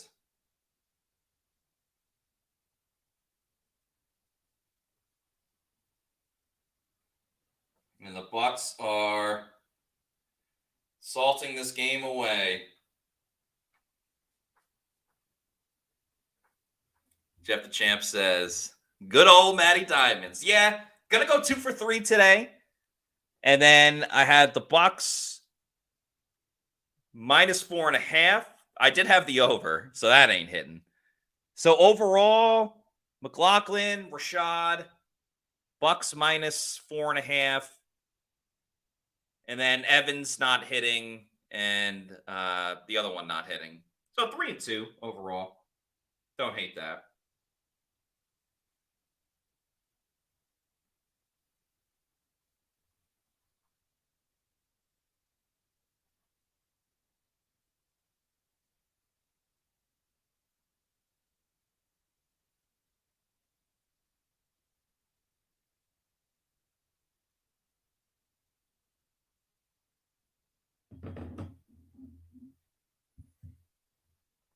The Bucs are going to win the NFC South.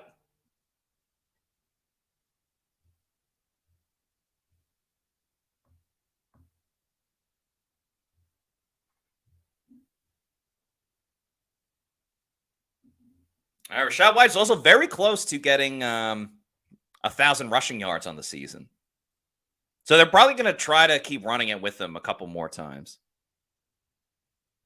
Oh, man, that Mike Evans catch was so close. Adam Hamilton with a great question. Any chance Philly beats us so bad we fire Bowles? Yes, I definitely think so. Daniel Gomez says, thanks, Matty Diamonds, for making and a stupid game a great fan experience. You're very welcome, Daniel.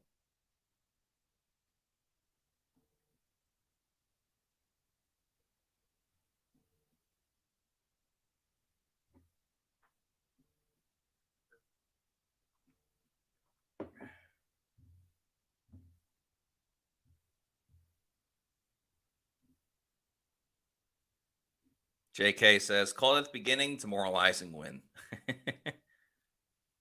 Eugene Ruffin says, salute Matt and Pewter Report for another great live. Yeah, thank you guys. And we're not done. Still got 2 minutes. I mean, imagine it's just going to be victory formation. But we got the Pewter Post-Game Show coming up. Myself, Scott Reynolds, we'll talk about this game. We'll talk about what's next for the Bucs. Could be the Cowboys. Most likely going to be the Eagles, but you never know. Bucs going to go victory formation. Rashad White will not get 1,000 rushing yards, but you know what? They are going to the playoffs.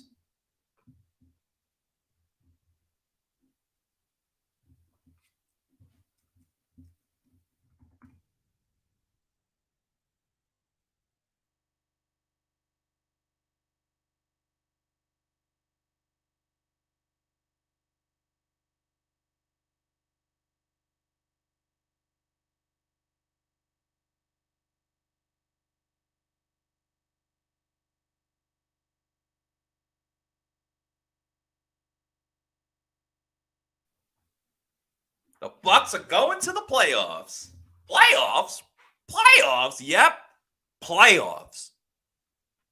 They did not score a touchdown, but they're going to the playoffs. And the Panthers are about to get shut out for the second week in a row. Angelina S. says, it's been a roller coaster season. Much love to Pewter Nation. Division champs and playoff berth. LFG Bucs. Yep. Division champs. It was ugly for sure. But nonetheless,